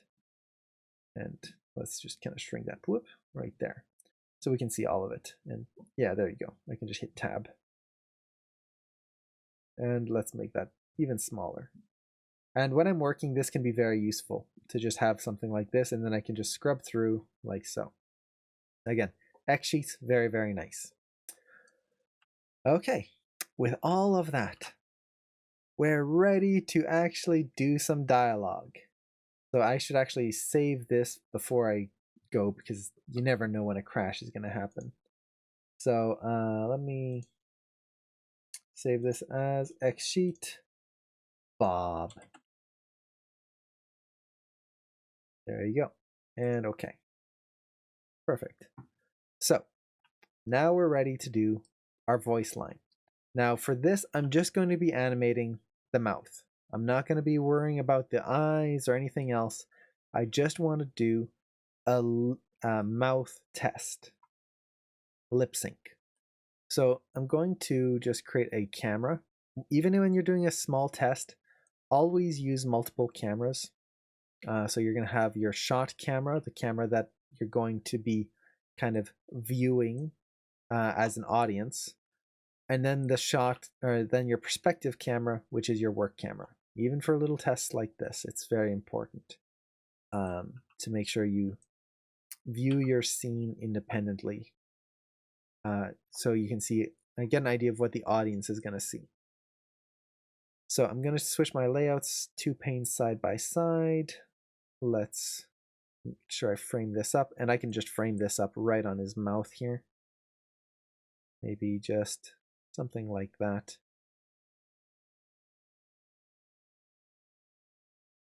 Trying to get a nice 3/4 angle here so we can get some nice mouth shapes. Okay. And it's going to be a little creepy because we can see a little bit of his eyes. I'll probably just lower it down there. That way we can open the jaw quite a bit too, and not have to see the eyes. So let's just finish this up here by turning everything off, turning on polygons, NURBS, and subdivision, and turning off all of these. Perfect. Now I can select things and we don't get the manipulator in the way. We can focus entirely on the pose. I'll also bookmark my camera location and then lock it. That way I don't accidentally move this camera. I want it to stay still. There we go. Now with the face, let me turn on his facial controls, which is a lot. But we've got all of this.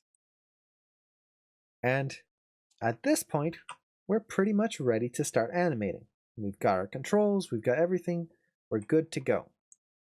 Now, to start us off here, I'm just going to select all the controls here that I can see and set a key.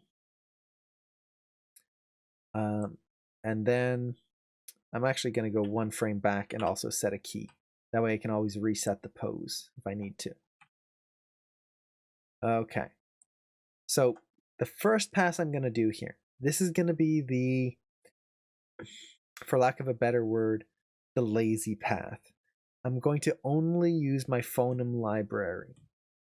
So I've got all of these sounds here. I've got ahs, I've got e's, ehs, b, p, ohs, oohs. Look at that, I'm all set to go. Let's see how good the animation looks when I do this. I'm just going to do a straight pass using my X sheet because I've got it here. So we've got on frame 2, we've got h. So I'm just going to, let's see, get my tablet working here. Find my h sound. So if you're interested, I'm going to try to bring this up, try to fit this in so everyone can see what I'm doing. And the nice thing with Studio Library, if you guys use this, you can always kind of shrink down the size here. So there we go. Now I can see all of them. So h.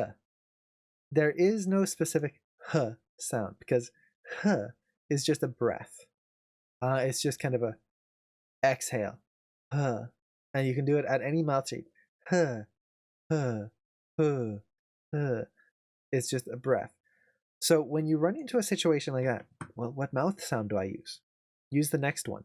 Your mouth is going to be preparing for the next sound. So, h. We're going to be going into an l sound here. So for l, we have here with the tongue, l. So I can select the contents here. Make sure I set my namespace here. There you go. Select content. There we go. And I get to pick which one I like. So, h. Now this is going to be This is kind of a happy hello. So I'm going to pick a happy kind of sound looking pose there and just hit apply. There you go. Hello. Kind of looks goofy. uh, so hello. So oh, let's just go to the big sound because that's when the mouth is going to be at its biggest, and then I'll kind of tone it down one frame before. So again, bring this hello. Oh. So let's see. Kind of this one. I'm thinking hello. Hello. Hello. And this is where I have my webcam here, so I keep looking at it to look at my own face. Have a mirror on your desk. Look at yourself when you're speaking. Hello. So I'm kind of showing a little bit of teeth. Hello. I still see my top teeth, so I'm going to go with this. Hello. I'm not going, ooh, hello. So let's apply that here. And it would help if I remembered to set some keys. So let's go back to the L here. The smiling one. Hello. So we've got hello. B. So this is, and I'm actually just going to shift this over one frame just to kind of hello, Bob. So you'll see that the B sound here, we're finally getting to that point that I was talking about before. Our B sound is happening on, let's see, I need to make sure I can see my frame numbers here. Where are my frame numbers? There they are. Frame 6. So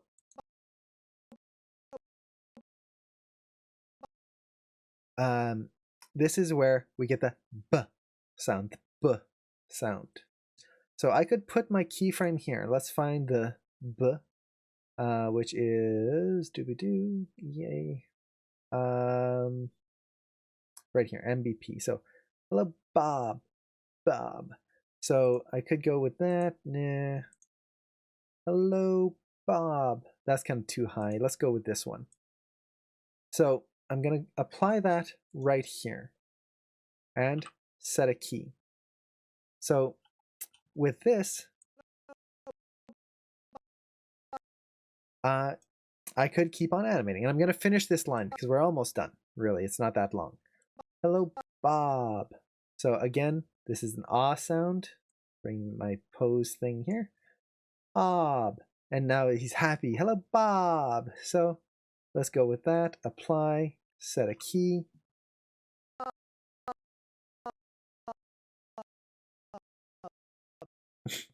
It just never ends. And then 16, was it? Yep, 16, B. So we'll go back to hello, Bob. And then it closes. Okay. So we've got this. And when people first start, this is what they'll do. So we're going to run into a lot of different things. Most of it is bad lip sync. Now, not to say that this isn't a good start, but this cannot be your be all end all, because this is just applying the basic default mouth shape mouth phonemes to your shot and nothing else. So we get this.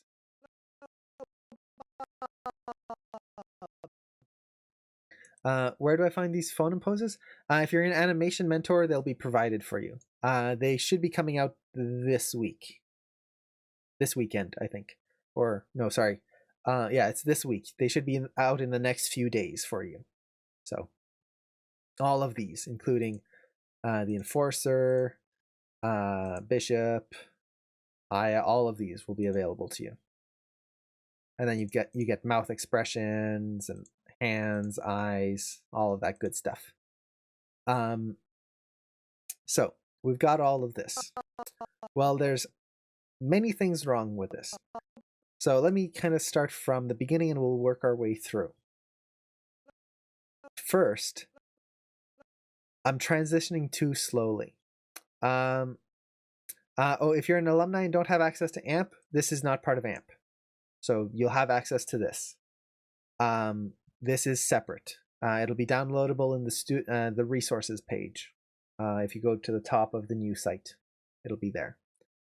So I don't know if it's going to be in the downloads or resources exactly where. There's going to be a news item this week, hopefully. If it hasn't even come out yet, I haven't seen if the video news came out yet. But that should be coming out, as well as a new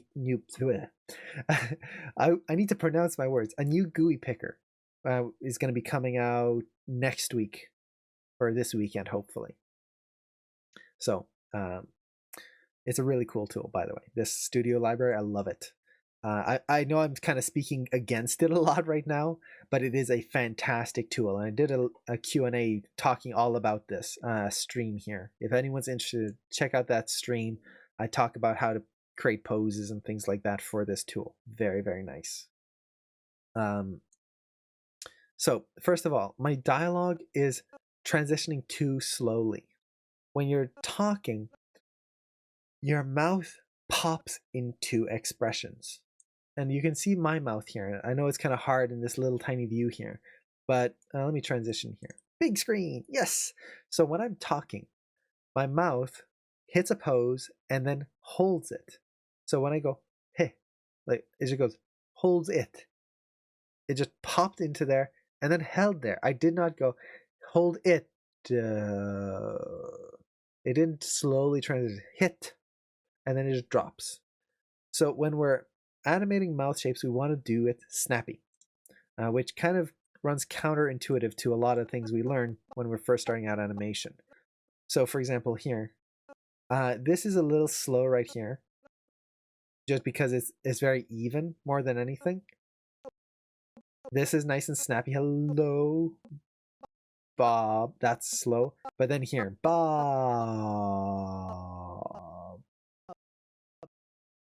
That's too slow. So I would need to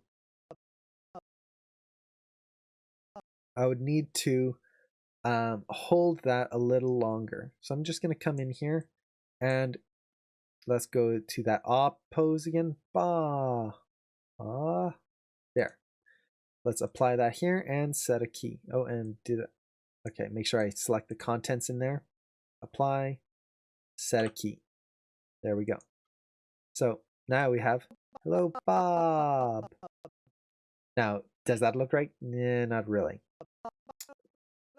But it's going to be better once I add a moving hold in here. And actually, I'll just show off a cool feature of this tool here. Let me undo. And if you want to just add a portion of a pose, just select the pose here and then middle mouse drag on it. I can blend it in. So I'm just going to add like 70%-ish ah pose. Right there, set a key. So now when he goes in, Bob, and I get that moving hold right away. And I think I need to move it one more frame. There. There you go. So we're getting mouth. Oh, and you can check the key checkbox in Studio. Yeah, you can check that and it'll automatically set a key for you. I'm still in the habit of keying things myself. I haven't used this specific plugin here all that much, to be honest. I'm still kind of getting used to the habits of it. But if you want to have it auto key, just right there. And it'll automatically do it for you, which is really, really cool. Yes, animations! I'm actually doing animations! Even though this is an animation stream, it's kind of funny how little I do animations at times. It's kind of sad. So here we have the mouth. Okay, so we fixed the slowdown where the mouth isn't quite poppy enough. I can fix it a little bit more, but that's something I would do in the graph editor at this point. Hello, Bob. The next issue that we run into, the B sound. This is something I mentioned before. The B sound, the reason I put this little arrow here is because B's, P's, and M's are very specific. the mouth shape that you get to create those, that b, like that closed mouth, p, those tend to happen before the sound. And this is specific, especially for B's and P's. B, the sound we hear is after the mouth is closed. So when we hear b, that is my lips going b, out. Is going b, not This is no sound. My lips are closed. My mouth is shut. The only exception to that is You can do here, or like try doing a b sound with your lips closed. You can't. So when people are doing phoneme sounds and they write, oh, there's the B on frame 6. That's the b sound, the the to get that to read properly, you have to put the mouth closed, which is technically no sound because the mouth is closed. You have to put that one frame before. So here, when I'm talking, I need to go, instead of frame 6 b, I need to put this back one frame, and then on here do an sound. So Bob. So and phoneme basically means the sound that you actually create. So this is kind of easier to see when you're writing, but so let's say Bob. Ooh, my tablet. So Bob. This is how you would write Bob. But what's actually being said is, the way I pronounce it is b. So you have the b sound, Bob, and then it's ah, and I go ah, b. So Bob, that's phonemes. It's what you're actually saying. You can kind of think of it like when you look in a dictionary and it shows you how the word is actually written, and it's all sorts of Latin symbols and accents and things like that. That's similar. So when we're doing lip sync, it's very important that we listen to the phoneme sound and not the written sound, because this, if we did sounds like this is B-O-B, bob. So we would be doing an O sound, bob, instead of bob. So very important that we listen to that. So I hope that clears it up a little bit there. So we've got the B on frame 5, the closed sound. Now we have to go So let's see, do we have an sound? Bob. Doesn't look like we do, but I can just use an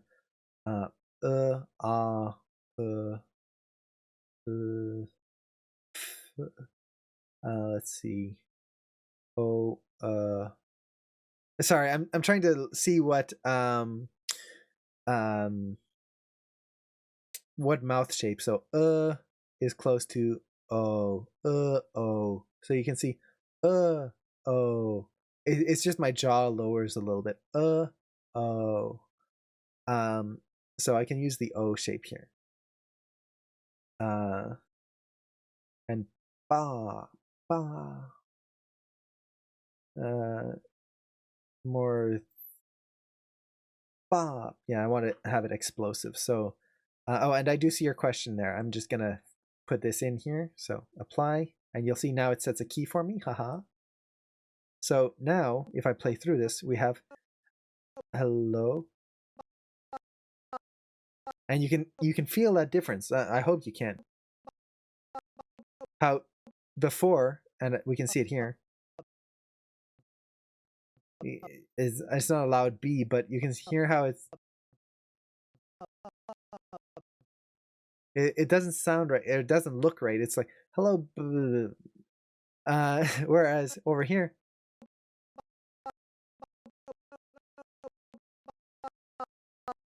we get the Bob. It's explosive, and we get that B sound. Hello, Bob. On the explosive sound. So we have to make sure, again, that the B one frame earlier. And usually you want to try and hold it for 2 frames if you can. So let's kind of do that here.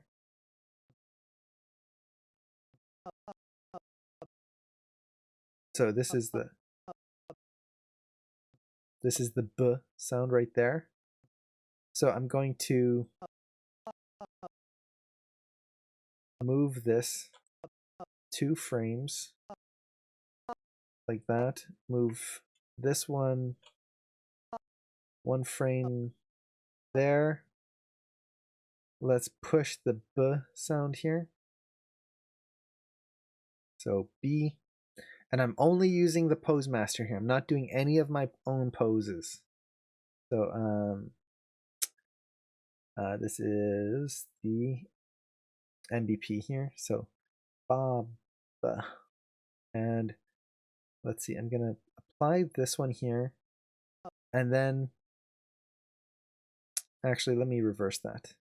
So I want the mouth to close as I go. So here it's gonna be a little wider. So it goes Bob, and then here I need to remember to put the sound. So Bob, and this one's kind of lower. So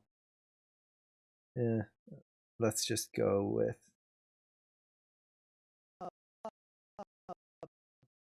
and you can see, look at that. The difference that makes by having it that kind of and you have a little bit in the cheeks as well. Look at the cheek. And then there we go.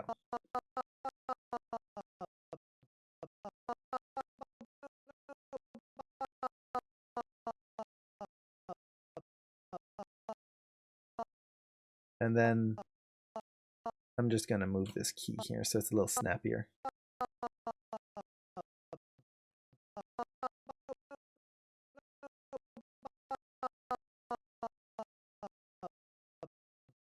There we go.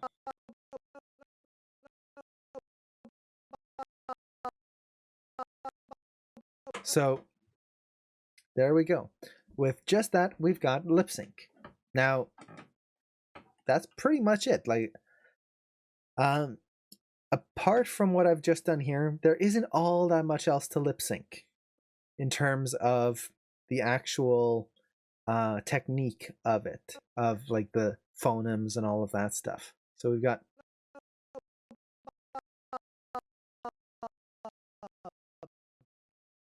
and just to kind of play this here, I'm going to shrink this down, let's say 24 frames, and we'll just do a quick play blast of this, just so we can kind of see it with the sound, and I'll save. Always save. Play blast, make sure my settings are correct.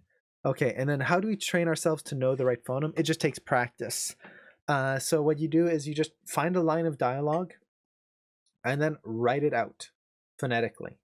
I think I can open up an example here for you. But let's look at this first. No Bob. No Bob. No Bob. Does that look good? No Bob. It's no amazing, Bob. isn't it? No Bob. No Bob. The mouth is moving too much. No Bob. So this is what we were talking about before, where our mouth doesn't open all the time. When I'm talking here, look at the gap between my teeth. I can say a whole sentence here without opening my teeth whatsoever. My mouth is not opening like this all the time. So, not great. It's decent for first pass blocking, but it's not legible. So it's one of those things where I'm not getting any legibility. It's just kind of messy. So we've got that issue. There's no offset, so everything is symmetrical. The character is just perfectly mirrored side to side, and just hello Bob, how are you? There's no a little smile there, hello Bob kind of thing. There's no dynamic facial poses to this. So that's another issue. We're also not getting quite the right sounds because we're limited to what in this case, our studio library here has. Sometimes it's not going to have quite the right sound that you need for a specific shape. Whether the character is maybe supposed to be smiling at that point or frowning, or maybe they're talking through their lips and doing something like that, compared to when they're smiling and they're talking like this, we're losing out on shapes. So we're kind of limited by what we have here. So let's see, how do we fix this? There's a few different ways we can fix this. The first is we make sure that this is a starting pass.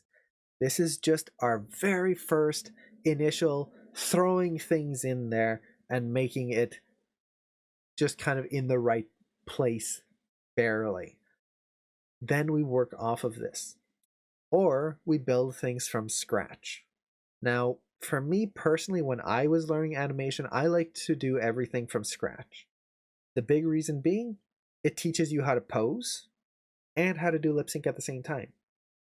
If you start using a studio library too early when you're learning animation, I don't want to say it's going to be a hindrance to you, but you're not going to develop faster techniques. Because the way you get faster at posing, the way you get faster at understanding a rig, is by actually manipulating it. If you're simply using the studio library right from the start and use that as, I don't want to say a crutch, but as kind of your go-to for posing, you're not developing that speed. Now, do you have to pose everything manually, especially if you're not used to that kind of like, what is the phoneme for an E sound? No, you can use the studio library, just be careful of it. And this goes for any like pose library type thing like this. Additionally, if you are still learning, make sure you have a mirror or like turn on your webcam and look at yourself when you're talking. You'll see what phonemes you do. So when I go hello, you can see hello. Now the thing you want to be careful of that is don't overdo things. So hello. Yeah, that's not right. It's hello. So just watch yourself and speak normally. You can slow it down a little bit, but if you want to slow it down, record yourself. Just record your mouth and say the line and then frame through it. That'll kind of give you the mouth shapes that you need. And you can overdo it a little bit. So, for example, if I say hello, that's kind of boring. Hello. Or I can say hello, hello. I pushed my mouth a little bit more. I exaggerated it a little bit more. That's going to give you a little bit more from the reference. But the big thing is we just want to push it from here. And that is either we take what we have and push it, or we build it from scratch from in the first place.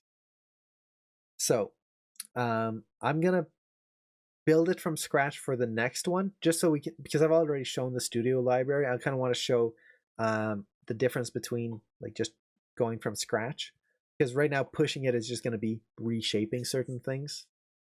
And we'll see the difference we get. Now, actually, another issue we have here before I finish is hello. We get hello, Bob, and then the mouth just freezes. That's bad.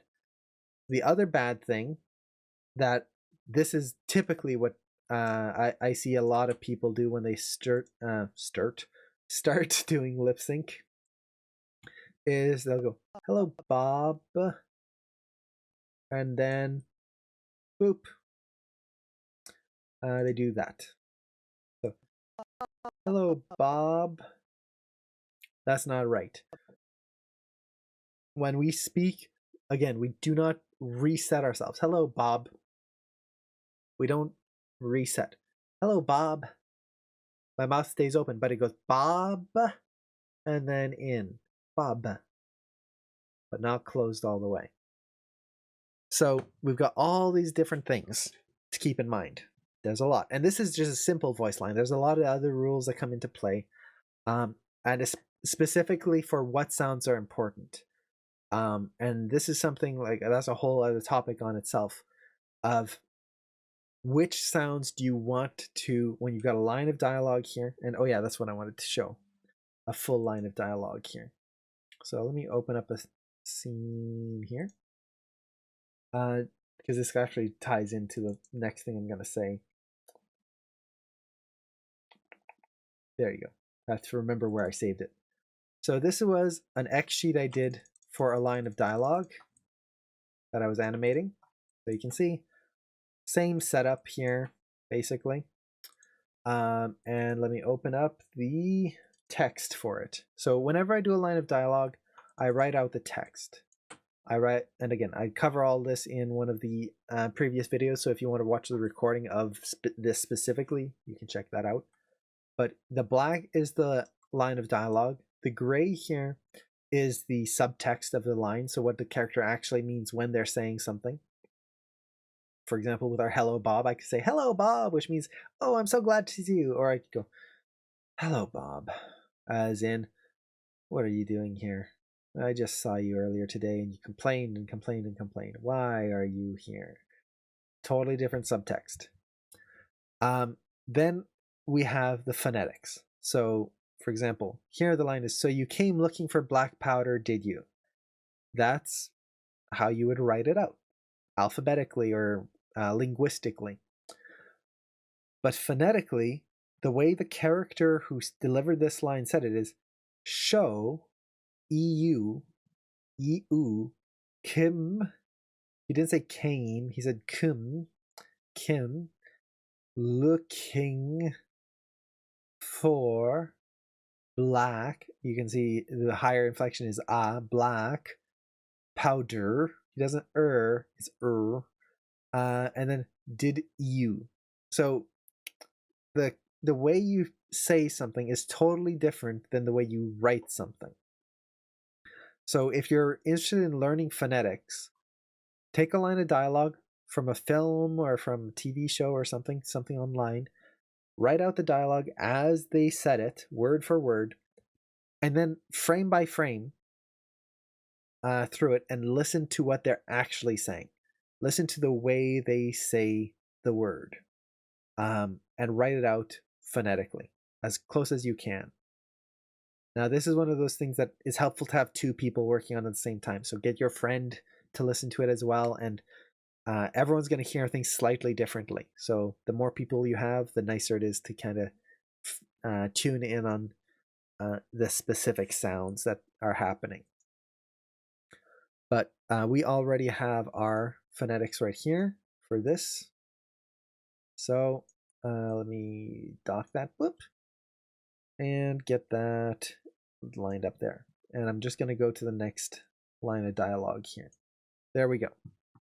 So let's do a better pass at this, because the pass we have now does not work. It's a decent start, but it's not a great start. They teach us phonetic and how to write them. Yeah. So it'll at AM it teaches you a lot more than what I'm talking about here. This is kind of an overview of common pitfalls that you'll reach when you do lip sync. But all of this is taught at AM and much more, especially like which sounds are important, because again, that would be a whole lecture just on its own of all the different mouth sounds that you can make and which ones are going to be important to animate and which ones you can ignore altogether. So yeah. So don't worry about like, oh, when you get to that point, what do I do? You will know about it. And there's a lot of resources on that as well in the AM library. Okay. So if I wanted to animate this myself, what would I do?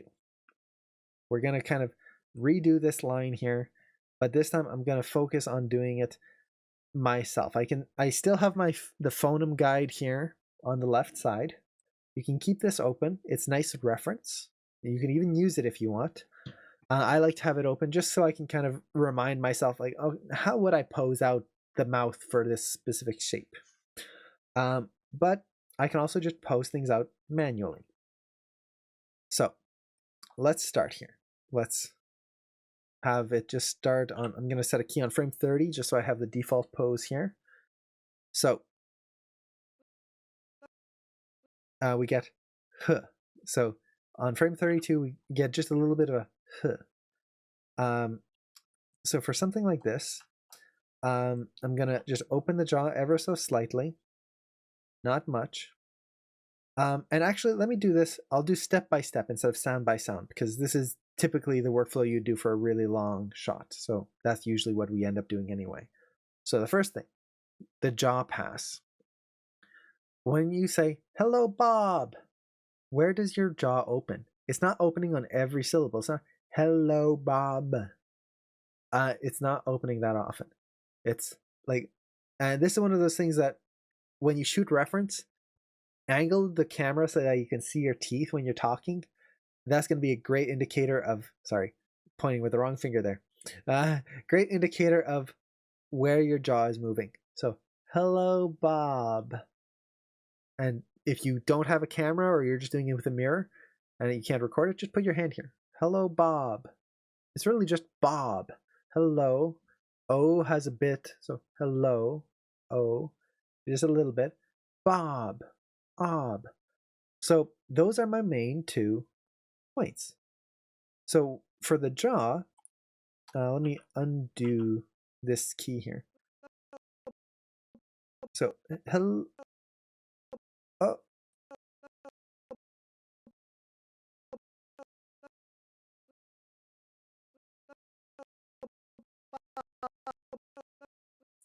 Let me just check something. It sounds like the audio is cut off. No. Okay, it's good. For some reason, it sounded like it was slightly cut off. So 34 here. Hello. And let's see. Yeah, that's, I think I misplaced this here. It's 34, 35. There's that O sound. So let's just animate the jaw. And this is the only thing I'm going to animate at first. So the jaw is going to open up a little bit. Hello. And then O. Now before that, hello. Hello. It's kind of got a little pop to it. So I'm going to close the jaw just a little bit here. Open it up more. And it's always good to push it a little bit more than you think at first. And then the huh. So hello, hello. And then b. Hello, Bob. Your mouth closes. Hello.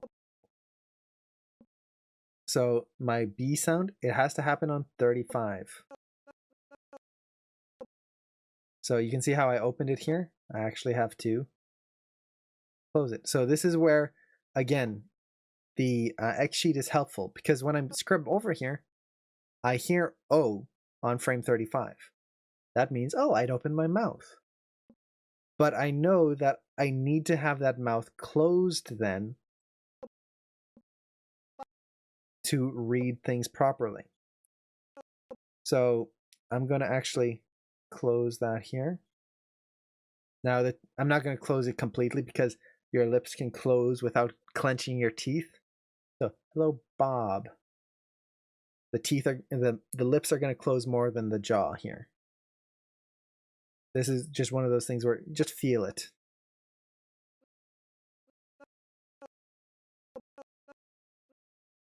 And am I in stepped or spline mode here? I'm just going to double check something. Doop-a-doo, animation, auto, okay. This needs to be open a little bit more. There you go.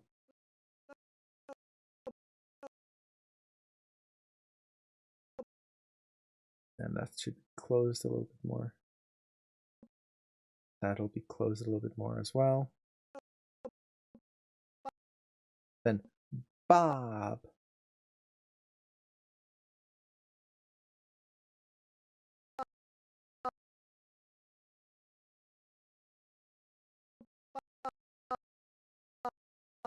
So it's Bob. And then the jaw kind of closed. Bob. It relaxes a little bit.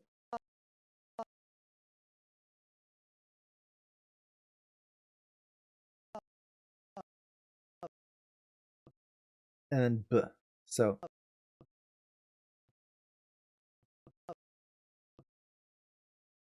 So this is going to be open just a little bit because it's the sound.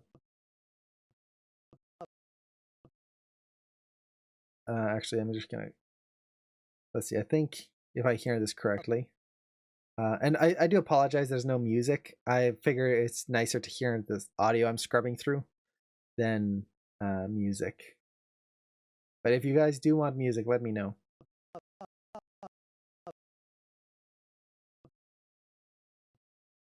So this opens up just a little bit. And I'm going to open it up a little bit more. And then let's close it. Not all the way. Again, the mouth stays open. Bob.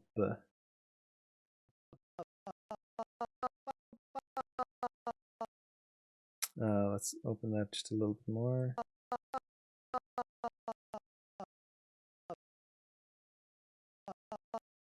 And I'm going to hold that a little longer. Just so I have a faster close here.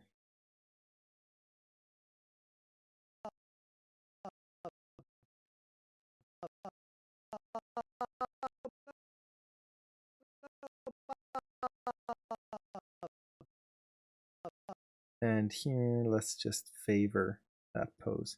Now I could do that in the graph editor, but I could just set a key as well.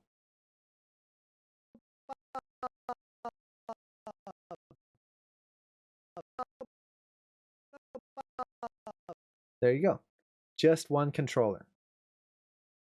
So let's do a quick play blast of this. See if this is reading better. This is a very quick pass, so it might read terribly. But I'll know whether it's going to be too much or too little. No Bob. No Bob. No Bob. No Bob. There you go. No Bob. No Bob. No Bob. The hello is too big. No Bob. No Bob. No Bob. No Bob. Because it is going that kind of just sound or feeling to it. So that hello is too big here. Now, one thing I like to do for sounds like this when you're trying to figure out like whether to make it bigger or smaller in comparison to other things, open the graph editor. So I'm going to be split top here. And this is going to be panel graph editor. So for example, here I can see that the jaw, oh, that's pretty close to like the top here. So all I need to do is blip. There you go. And I can still see the curve of the jaw here. So it kind of pops open a little bit. Hello, hello, Bob. The other thing I can do is hold it a little bit. So I'm gonna kind of angle it more this way and ease out that motion. More like that. That way I hold a little bit more at the top and I don't just get a pop for one frame where the jaw opens up.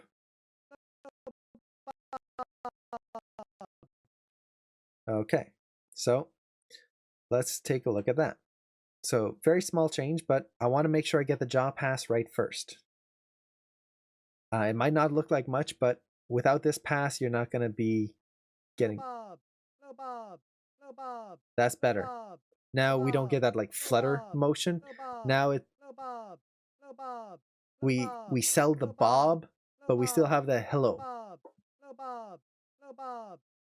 So there you go. That gets annoying very quick. That's the other thing with whenever you're animating, if you haven't done animating with audio yet, it's going to drive you insane. Because you're going to be listening to the same clip of audio for days and days and days, over and over and over. So pick an audio clip you like because you're going to know it by heart by the end. You're going to know every little inflection. So here again, I'll just hit play. No Bob. And we can see how that looks. Now, just as a comparison, let's look at what we had before with the studio library where we just put all the poses in right away.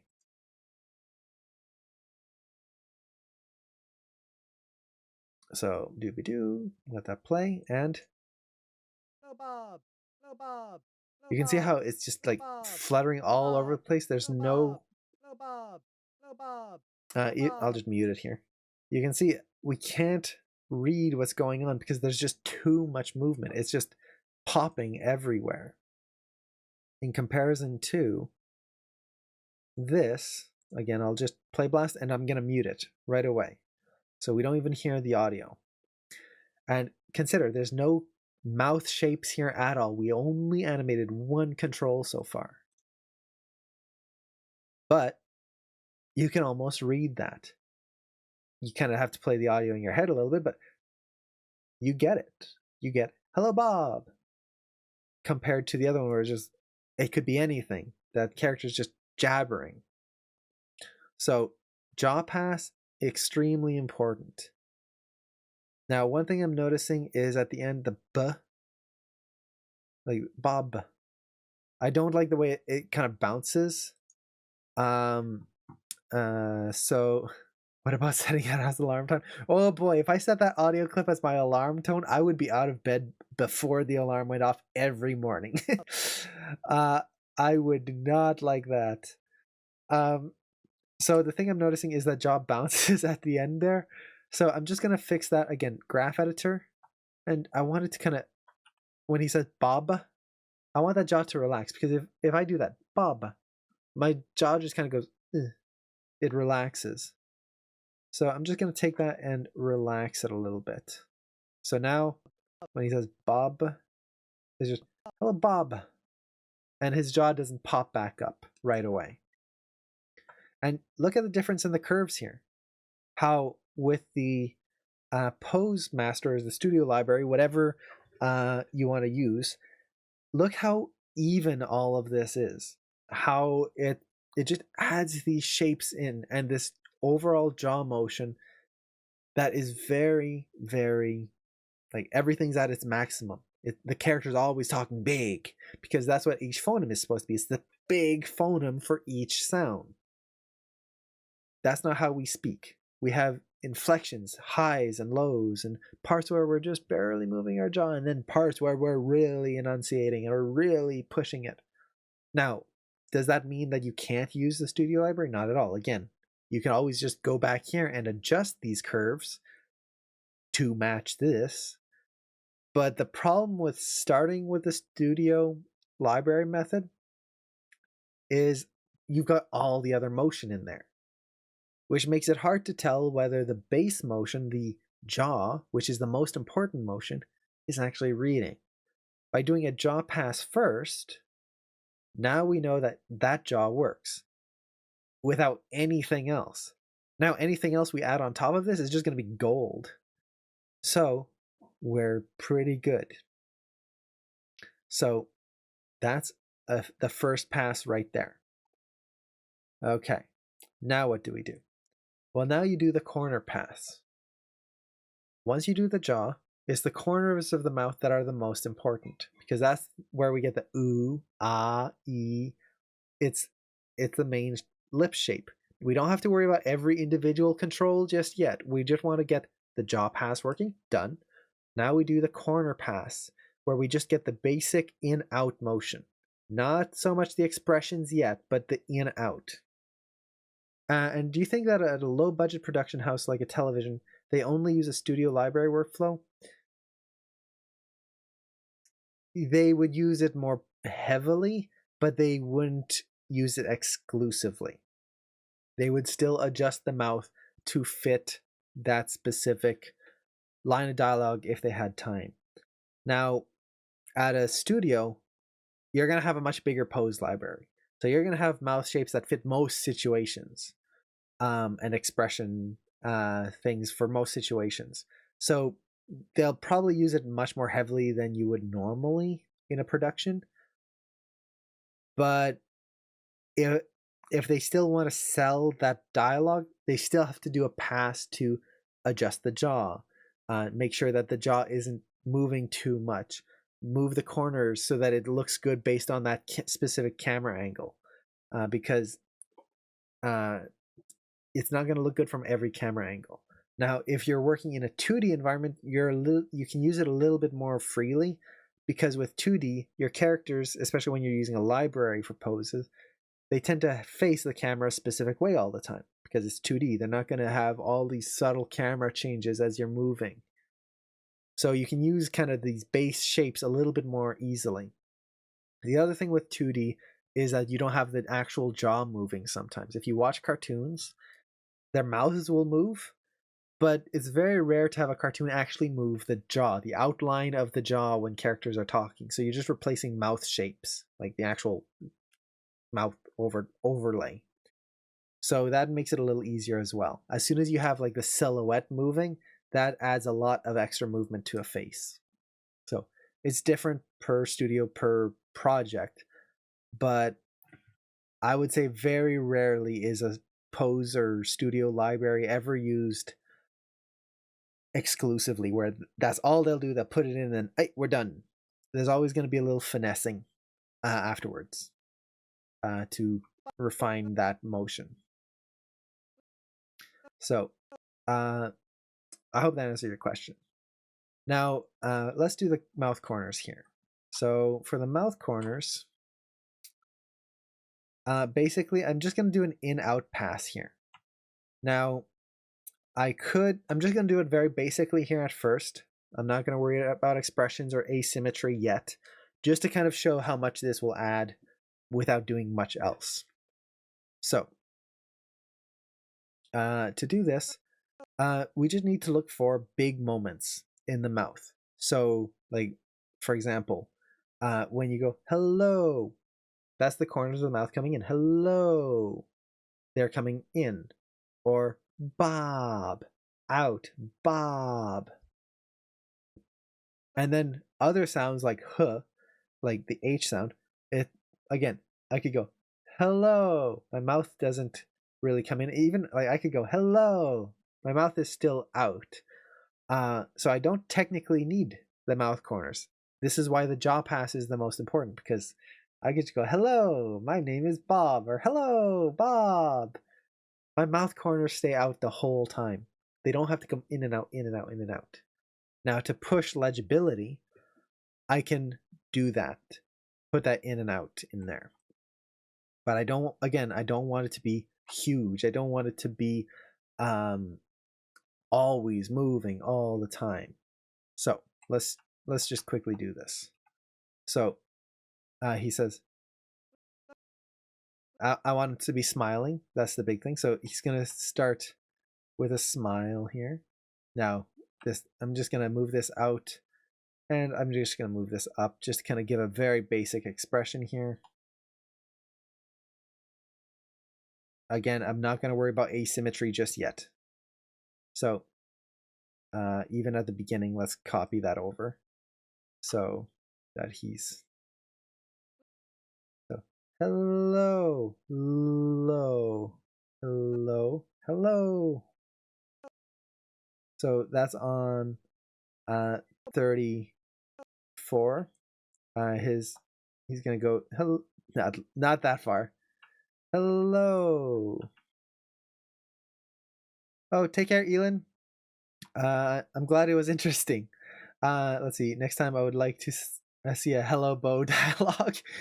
I was thinking about it when they mentioned, or when Daniel mentioned about the history of the Hello Bob line. He's like, I could do Hello Bo. Nah, that would be maybe a little narcissistic, but and a little simpler. I wanted that other B sound, but maybe I'll have to do that. No, actually, that's gonna be everyone's homework. Do a Hello Bo animation. And then wish everyone a good midnight day. Yes. I hope you have a great night as well. A night, day, depending on where you are. So, let's see. Hello. Hello. I don't want to push it too far, but I want to push it further than it should be. Again, it's always nice to push things further. So, hello. Hello. I'm gonna push this in just a little bit here. So hello, hello. I can push this in just a little bit more. So hello, Bob, Bob, hello, Bob. So b, and then he's gonna kind of start going into the smile there, kind of arc that. And that's the other thing, when you're looking at the mouth corners, look at the arc you're creating with them. The mouth corner should move in arcs. So by shaping it yourself, you can start creating those arcs yourself.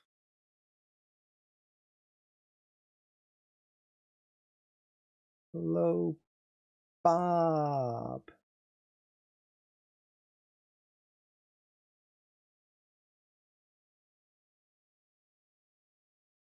Let's just push this a lot. Again, I want to push it more than I typically should. Hello, Bob. That's a little too fast. Let's move it one frame back there.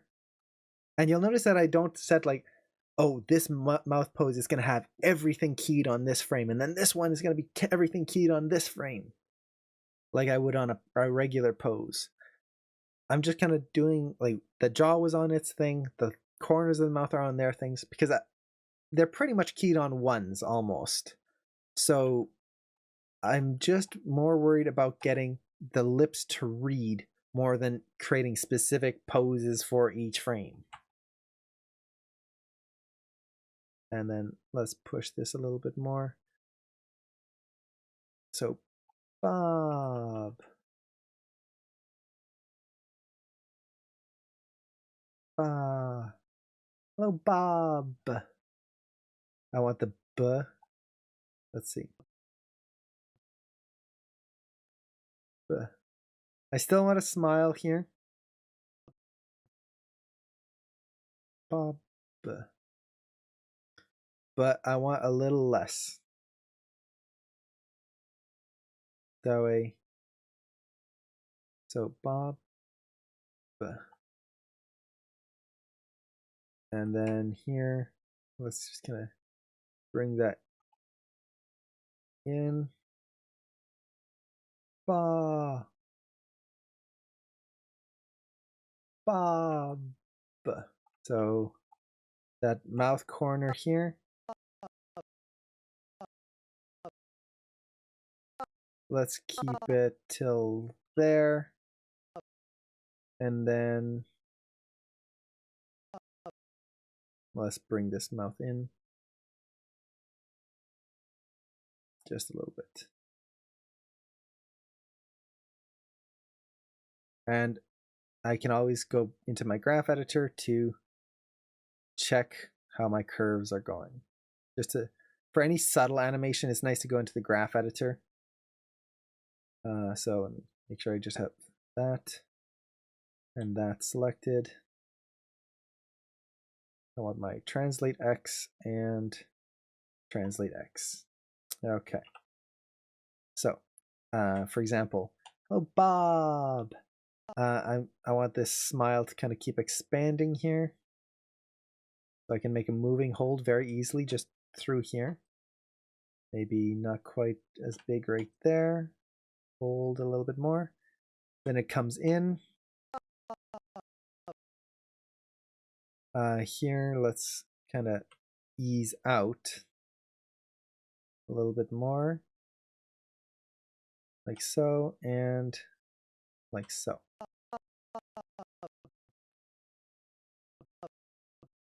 And that's a little too quick right there.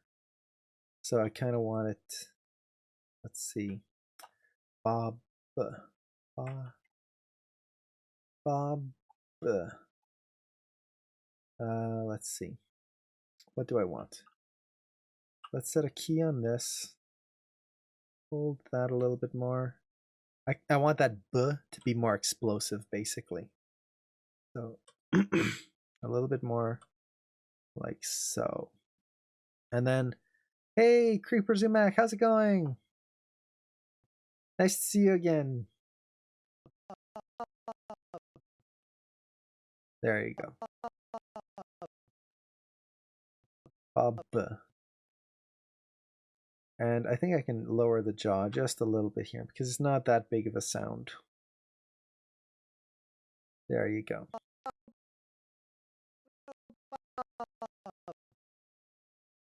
And the smile is losing too much here. So let's go in here. And oops, I want to make sure that and that. Let's see. That's this curve right here. Let's just kind of bring it back a little bit. Oh, I'm glad the tips for facial positioning helped. Or portioning, I should say.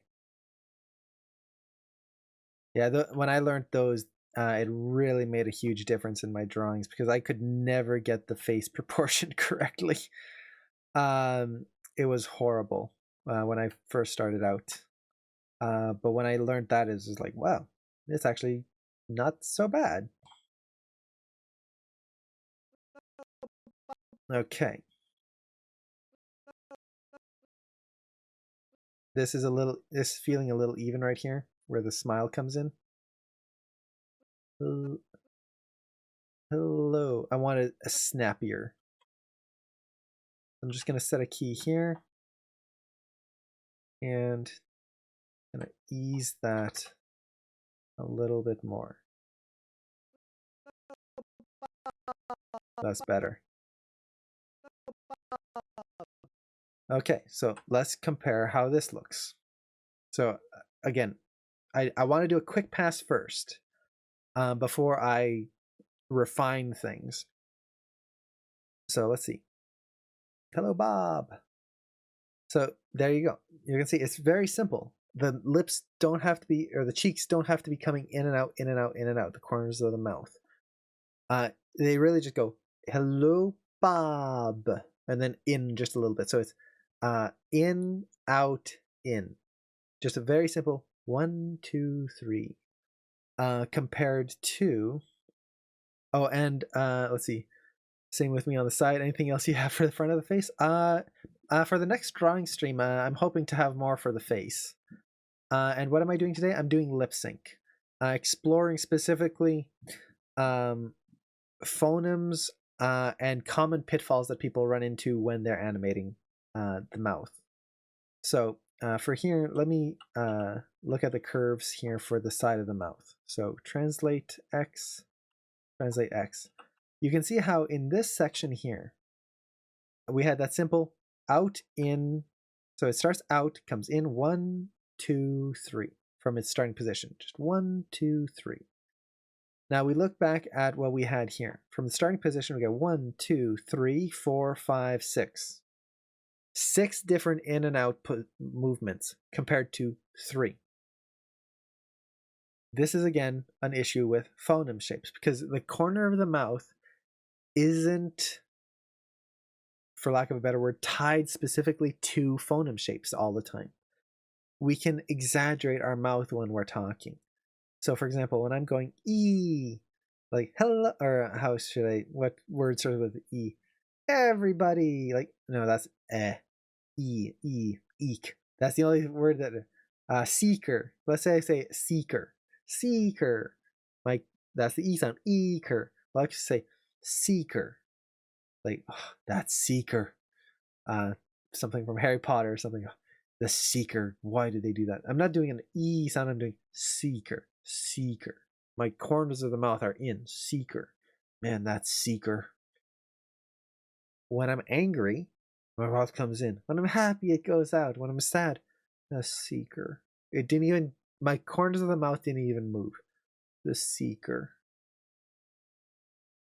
The corners of the mouth change depending on your emotions. So when you're animating your line, this is where that subtext comes in. doing your subtext will determine where, like, what's their mood? What are they feeling when they're talking? So right now we've done 2 passes, jaw and mouth. And even with that, we've got better lip sync than a phoneme library that had everything, all the little lip controls, all the shapes, all that good stuff. So at this point, what else do we have to do? Well, at this point, it's really just add more. So now we've got our base motion in here. Now we can add expression to it. Now, before I do that, there is one thing I want to mention right away, because people tend to forget about it, and I might run out of time here in the stream because I've only got about 20 minutes left before I have to go. I believe, yeah. So I've got about 20 minutes, and I want to cover this first because it's very important. Animate the tongue. The tongue is one of those things that people forget about all the time because you don't really see it. But if you don't animate the tongue, you're not going to get realistic motion. You're not going to get a mouth that feels like it's actually pronouncing things, especially like with the words like the. When I say the, you can see just a flick of my tongue, the. I don't even know if you can see it like on my tiny camera here. Let's go full screen. The. You don't really see my tongue going the or something like that, where it's like Sylvester or something. I'm not. No, it's the. But you see that little when I'm saying hello. You don't really see it, but my tongue goes ugh. It touches the roof of my mouth. So when I'm doing this line of dialogue, hello, Bob, that tongue needs to move. If I don't do it, if I kind of go, no one's going to see that, it's never going to look right. So I can do that very quickly here. So I'm going to go on my L sound, which again, 33 to 34. Hello, hello. So just go on these frames here. Hello. And if you feel your tongue in your mouth, you go, hello. And it kind of goes outwards. So hello. It waves. Hello. So I'm just going to go in here, select the tongue. Now this is where a GUI picker is very helpful. So at the beginning here, I'm just going to key the tongue. Let's see, this control, this, and this. Set a key. And just to make this easier, I'm going to create sets, quick select set, call it tongue. And I'm just going to add it to my shelf. That way I can quickly select the whole tongue right there. Okay, so on frame 30, it's still, that's good. 33, I need to make that L sound. So his tongue needs to touch the top of his mouth. Hello. Hello. And the tip of the tongue is going to rotate, and the bottom of the tongue is going to touch the roof of the mouth.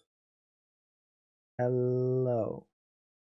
Now, the other thing with the tongue that people tend to kind of, I don't want to say forget about, but it's a very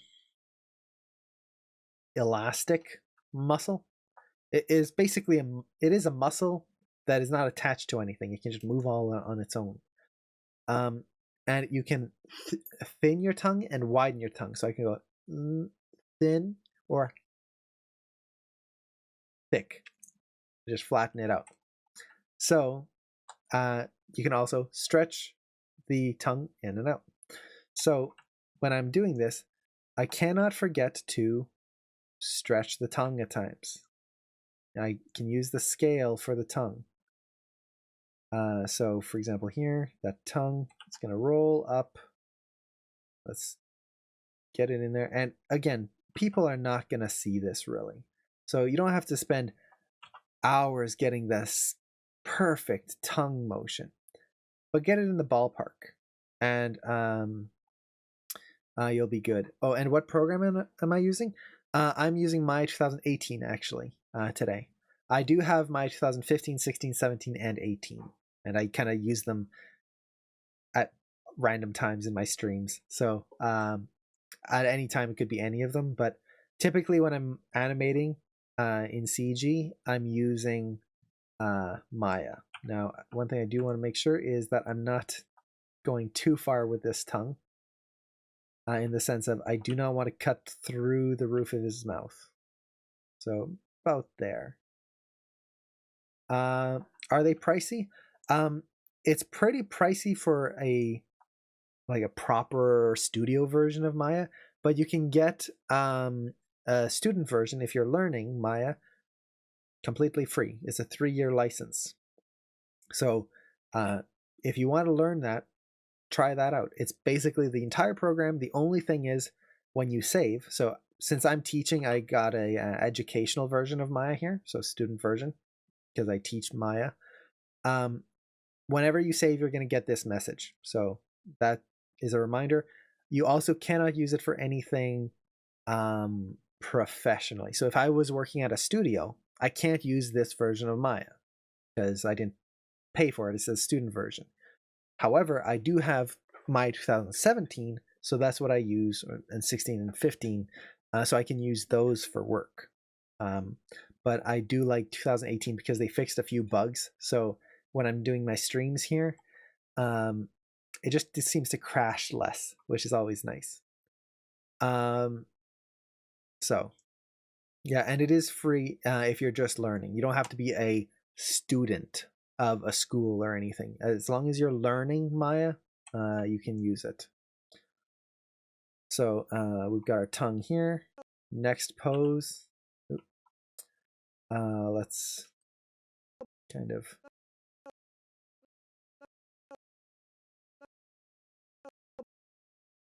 let's see. I'm going to reset the tongue here and then just kind of use these in-betweens to shape where I want it to be. This is one of those nice things where if I'm animating in spline mode, I can use these splines here to kind of give me some animation. So I want it to be a little more subtle than that. Too subtle. I think that'll be good. And then I can just roll the tip of the tongue back a little bit. Hello. And I want it to press against the teeth. So let's scale this. Oops, wrong scale. So press it against the teeth here. And you can see how much you have to scale it to get it there. But that's fine. Again, the tongue can stretch. So you can only get it for 3 years. Well, there's a new version of Maya that comes out every year. So you get it for 3 years now. And in 3 years, you get the newest version. And that's another 3-year license. So you can just keep getting the newest version every 3 years. And you keep renewing your 3-year license. But if you wanted to use the same version for 3 years or over 3 years, then you'd have to buy it.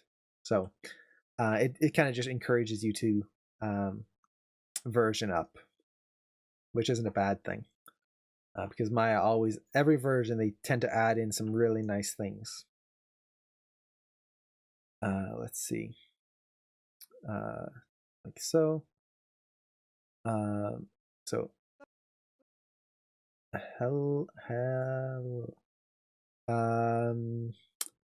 I want that tongue to kind of snap up. So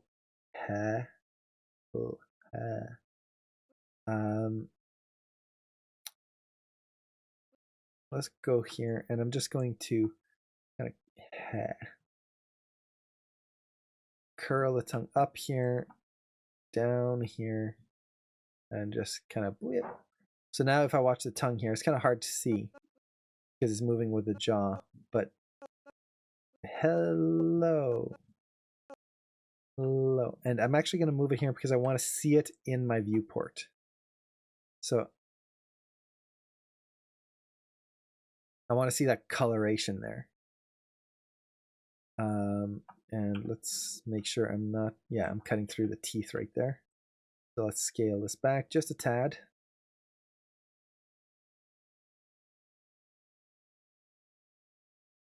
like so. Hello.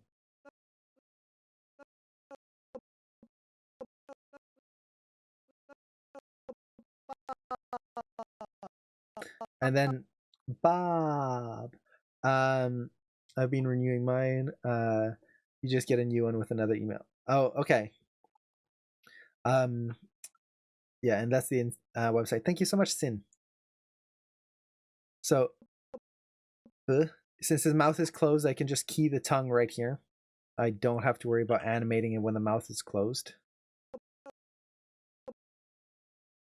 And then Bob. I just want to add a little bit of personality to the tongue here. Just kind of rotate it up and add a little curl to it, so it's not just this flat board. And it's just one of those things that if you add little details like this, it's amazing how much it can add to your shot. So let's select all the tongue, set a key. And I'm just going to go all the way over here and just create a little bit of a moving hold where it kind of comes in and it's like Bob, and it's kind of curling up ever so slightly as he's speaking here. So now when he's got his mouth open, there's just this ever so slight, you can kind of see it right here. If you watch this part of the tongue, like look at that. There's that right there. You can see that shift in there. It's kind of gross, but that adds just a little bit so that his tongue isn't just this flat board in his mouth. So now, with that, there we go.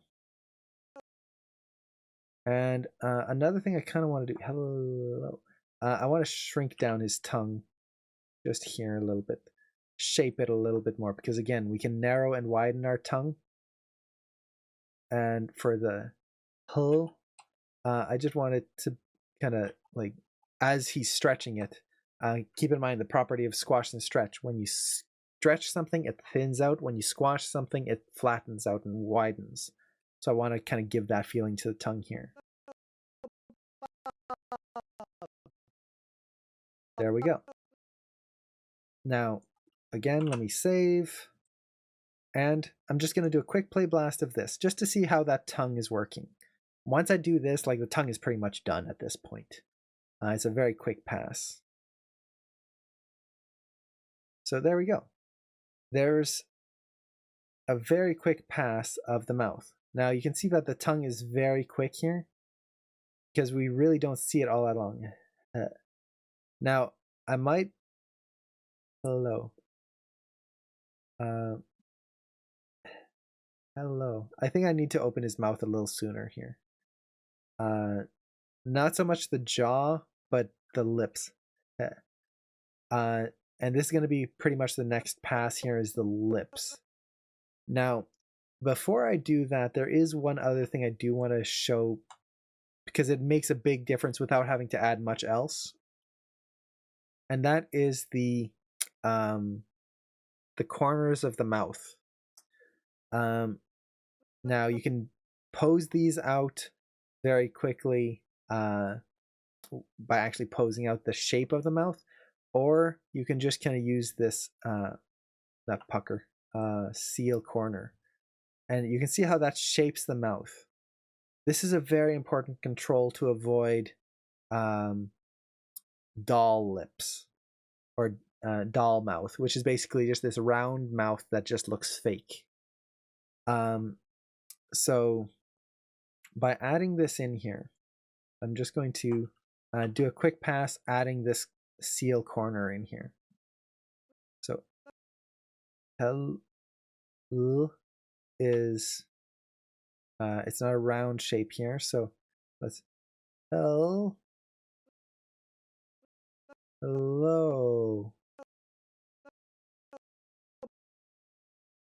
So O, I'm just going to round that out a little bit. So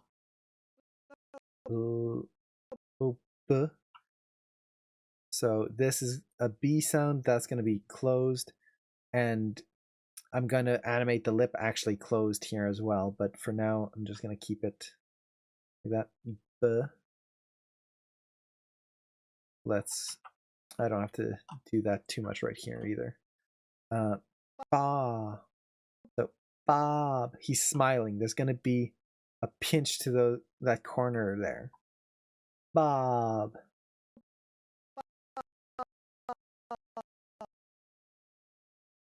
Keep that pinch there.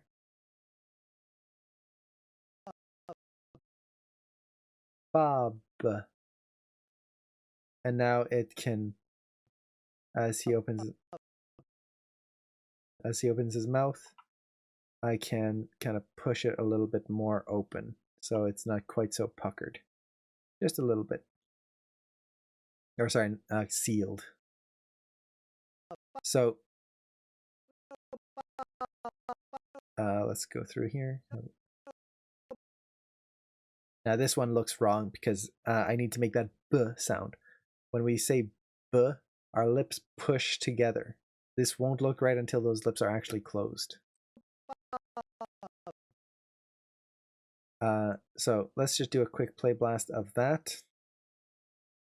Just to see how much that corner, just that one attribute helped. There you go. Suddenly he doesn't look like he has doll lips anymore. Which, by doll lips, again, I just mean that kind of default basic rig mouth that is round and unappealing. Now, does that mean round corners to the mouth are bad? No, not at all. But it depends on the mouth shape you're going for. Typically, when we're speaking, we've got a corner to our mouths. There's a corner shape there. So we want to make sure we have that in our animation. Hello, Bob. And I'm thinking I can push the jaw. Now that I've added in the main motion, Bob. I think I can push this a little bit more. Let's give it a try. Push it even more.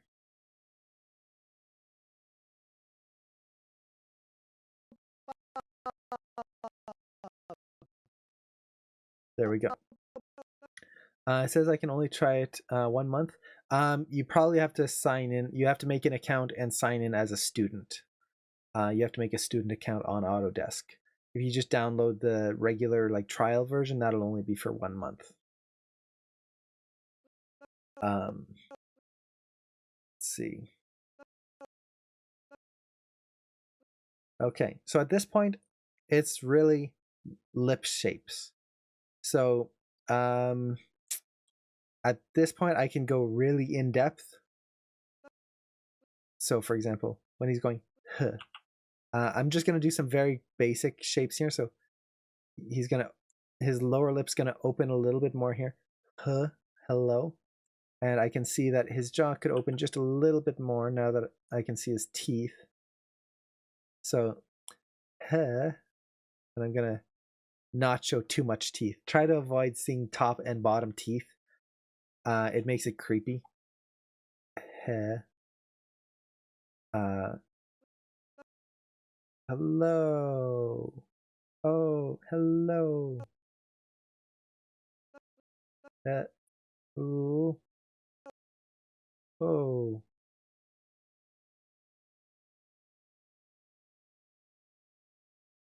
Top lip's gonna come down just a tad. Let's see.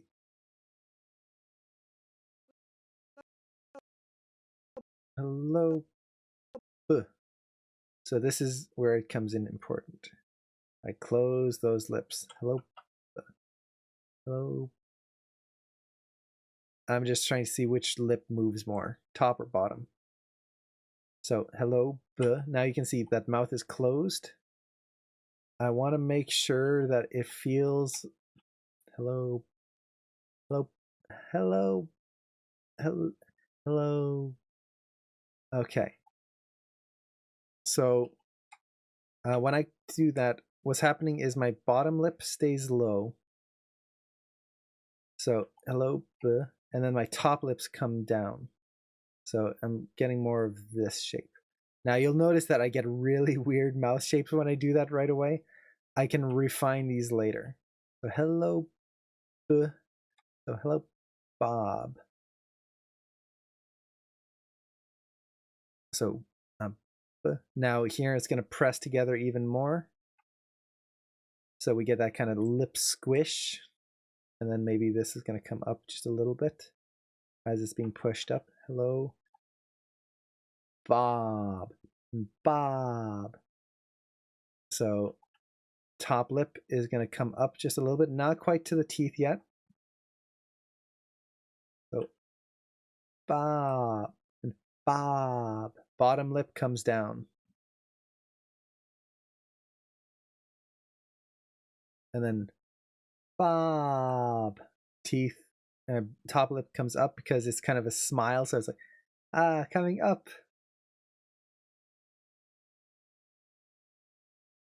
Bob. Bob. And I know it's probably weird just me kind of looking at the camera and then doing the mouth shapes, but that's basically animation. When you're animating, you kind of just have to look at yourself and do what your animation is doing. Bob. Bob. Again, top lip leads here. So this is going to come down. This is going to come down. Bob. And now let's hold that a little longer up.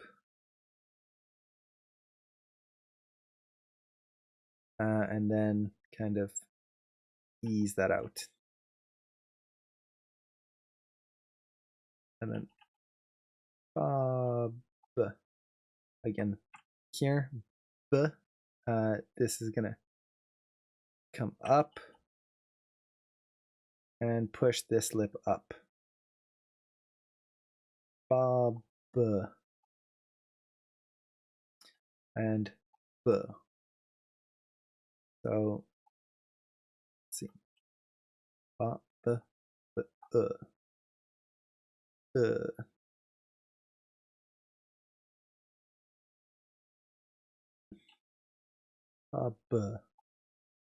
Bob.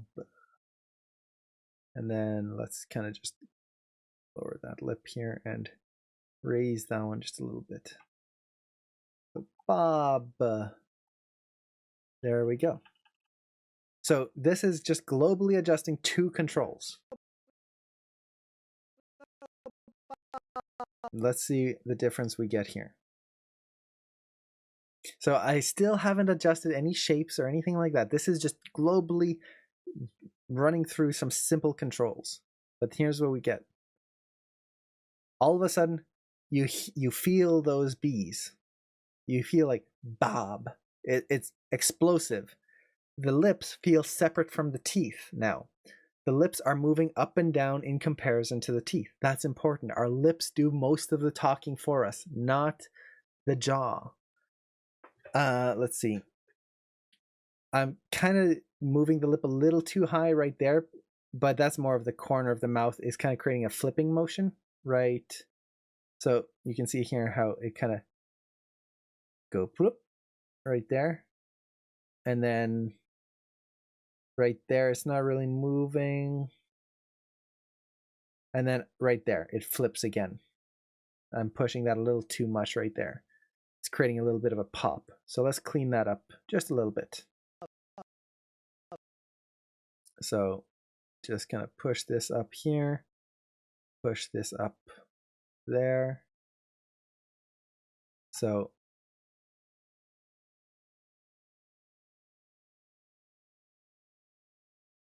and then push both of these up here.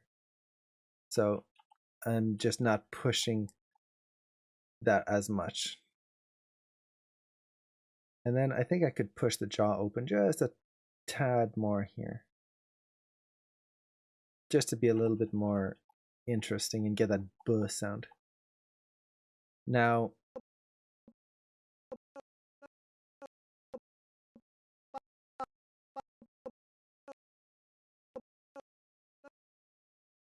I'm going to take the corners of the mouth here, and I want to push the arc that they're moving in right here. So you can see how it goes out, or in, stops, and then back out.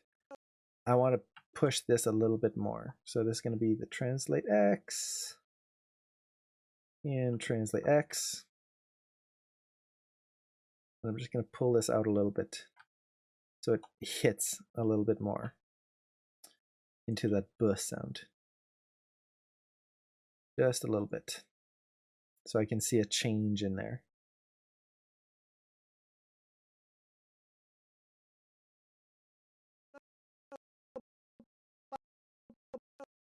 There you go. Okay. What was the other thing I wanted to do? Oh yeah. The other thing I can do is I can take the cheeks and puff them.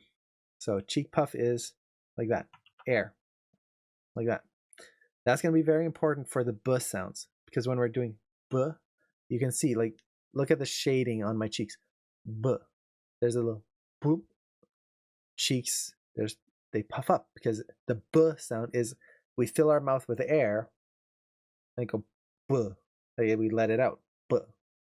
So we need to have that in there. So hello. Let's set a key on this. Set a key here and B. Not too much. I don't want to make it so hello B. I'll add a little bit there, zero it out here. Ba, and then here, go the other way. So it kind of just lets out and then eases in. Now it's going to be probably too much right now, but that's fine. So again, set a key. B. So inflate the cheeks a little bit more,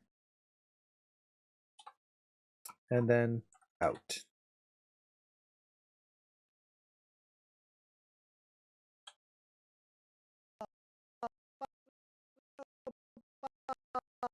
Okay, now again, this is going to be too much, but I'd rather have it too much and then tone it down than, oh, I guess it's probably right. Okay, so let's see what we got. Yeah, you can see if I watch the cheek, it kind of pops right there. That's too much, but it's adding something, which is nice. So I'm just going to take this down here, and we're going to watch the silhouette of his cheek right here. I'm just going to tone that down, and this one, and then this one as well, because that one's even softer. Okay, so just a nice subtle cheek inflate right there. There we go. Let's hit play. There we go. So now we can see it in the cheeks there a little bit. And that's reading pretty well. Now, is it perfect? Not even close. Main reason being, I animated this all symmetrically. If I was animating this like properly in a scene, I would be offsetting it and making like, oh, a smile, half on one side, more on the other. But in just terms of animating a lip sync pass, that's really all you need. And let's turn this on here. Bob, no Bob, no Bob, no Bob, no Bob. Annoying, isn't it? Let's turn that down. No Bob, no Bob, no Bob, no Bob. That's reading. No Bob. That's actually reading correctly compared to, again, when we used just the library of poses and phonemes, which they had great lip shapes. If you look at the individual lip shapes, look at that. You've got this nice shape there, beautiful. You've got this nice smile, really appealing. Well, all I would have to do on mine is shape the lips. That's it. It's not that hard. I unfortunately don't have time because I'm actually out of time right now. Um, but next stream, I want to do the other three lip syncs and just animate them and animate them properly with expression and um, with emotion in each one, not just kind of straight up and down. So again, let's look at this, and this is the straight phoneme pass where we just use the phonemes. This is what we got. It doesn't read. If I mute this, we kind of get a little bit of the bob, but not much. It's very slight. It's very kind of it's not really reading. But if we go to the other one, and I don't want to say that like, oh, this is perfect. When I just did this very quickly. It's not going to be quite perfect, but it reads, and readability is way more important than getting all these fancy shapes in there. When I look at this now, look at that. How much simpler that is for the exact same expression, but we captured all the same phonemes too. We captured HLOBRB. Hello, Bob. It's the exact same ones, but we merged them together. We've created this kind of nice mix of them where they flow one into the next instead of being these separate elements that just kind of butt up against each other. So again, just to kind of reiterate, because I do not want to make it sound like I'm bashing libraries. They are fantastic. Use them if you can. But they are not the be-all, end-all. And this is what I see often with students, is that they'll use these libraries and kind of use them as a crutch, as, oh, I'll just click, I'm done. I can move on to the rest of my assignment, which, like, at first glance, that seems like what they're made for. But they are not that. They are a starting point, and that's it. There's a lot more work that has to go into mouth poses and lip sync than simply using phonemes. There's a lot more of the artistic and also the subtext of a scene. That's the big thing. The emotion and subtext of a scene lead a lot to what the mouth is going to do, whether it's going to be expressive, whether it's going to stay smiling or come in, or all of this motion. Think of the emotion and then look at a mirror and do it, or record yourself and do it, or have a friend, have them record it, the dialogue, and see what they do. It's not going to be just jabbering and tons of motion all the time. It's going to be, there's a flow to it. So when getting Maya, should I get the newest or no? You don't have to, but I would say get 2018, which I think is the newest currently. 2018 fixed a lot of issues that 2017 had, and I've been using it quite a bit recently, and I really like it. There's a lot of improvements, a lot of just in general stability issues have been resolved with 2018. So less crashes, things like that. I would recommend that one. 2016 was also pretty good, but it doesn't run quite as quickly. And then 2017, I really like it, but I've had a lot of bugs with it. So that could just be me, but I like 2018. It's been really, really good to me. I didn't get to do quite as much as I wanted to on this lip sync pass. I wanted to really pose it out here. But I hope this was helpful. And what is locomotion in animation? Locomotion basically means movement. Like a locomotive, like a train, is just something that changes location. It's kind of from the same root word. It's movement. So locomotion in animation is movement in animation, but specifically movement in getting somewhere from one location to the next. So for example, doing this, I'm moving, but that's not a locomotion. Locomotion is walking, running, sprinting, jumping from one place to the next. Like a dog or a horse, like they've got all sorts of gallops and trots and all of these are locomotions, forms of travel. You could even say that biking, driving a car, things like that could technically be locomotion because it's getting from one place to the next. But in terms of like physicality animation, it's movement. Movement in order to get from one place to the next. I hope that answers your question. And just to kind of elaborate on that, so if you're doing a locomotion assignment, typically what that means is that you're doing an assignment where your character has to go from one point to the next in some way. Typically. And good to know about the Maya version. I downloaded 2017 and crashes all the time. Yeah, the same thing with me. Which, if you watch some of my older streams, I'm sure all of you have noticed really quickly that Maya crashes on me all the time.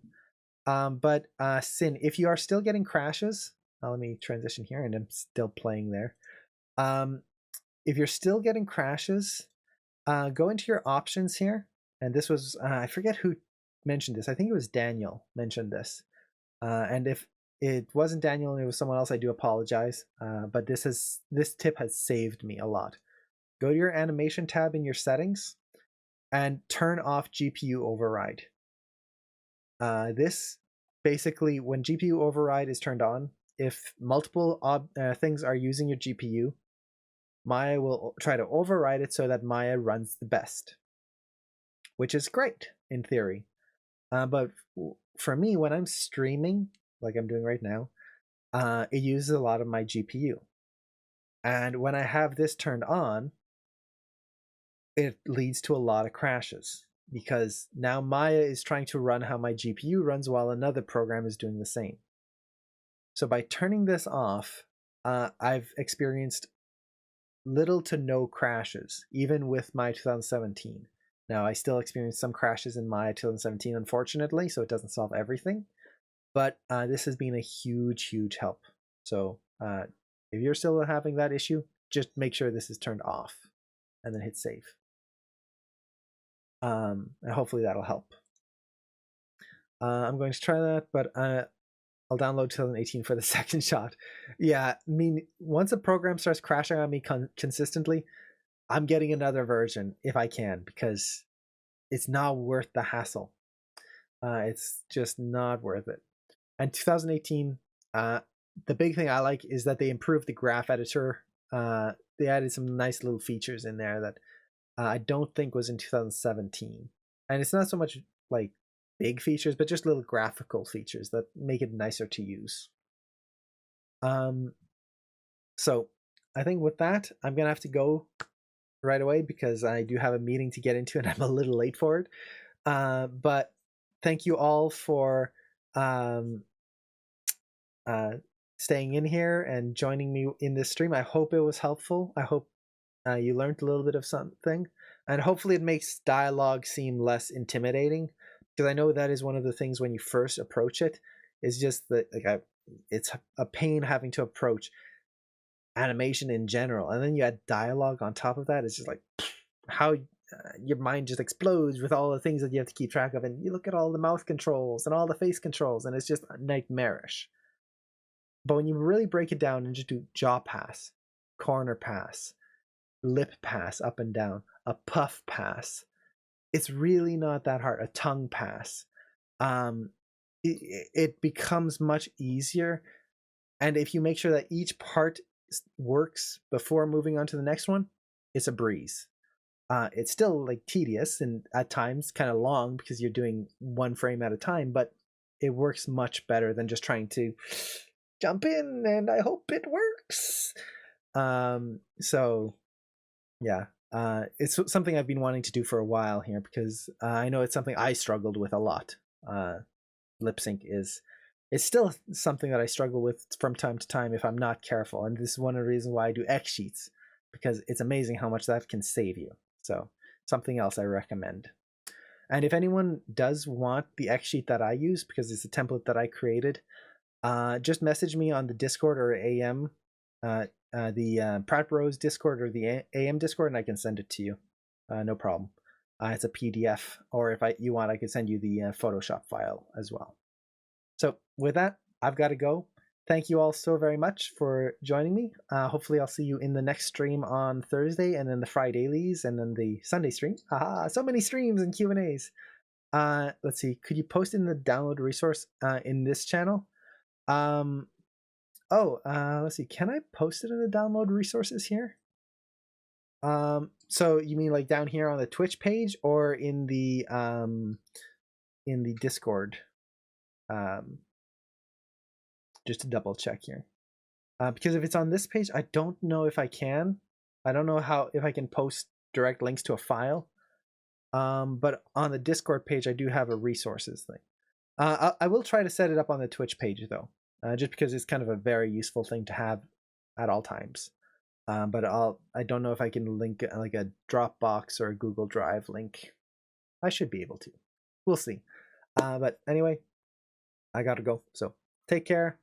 Thank you all so very much, and I'll see you in the next stream. Bye. Bye. Take care. Bye.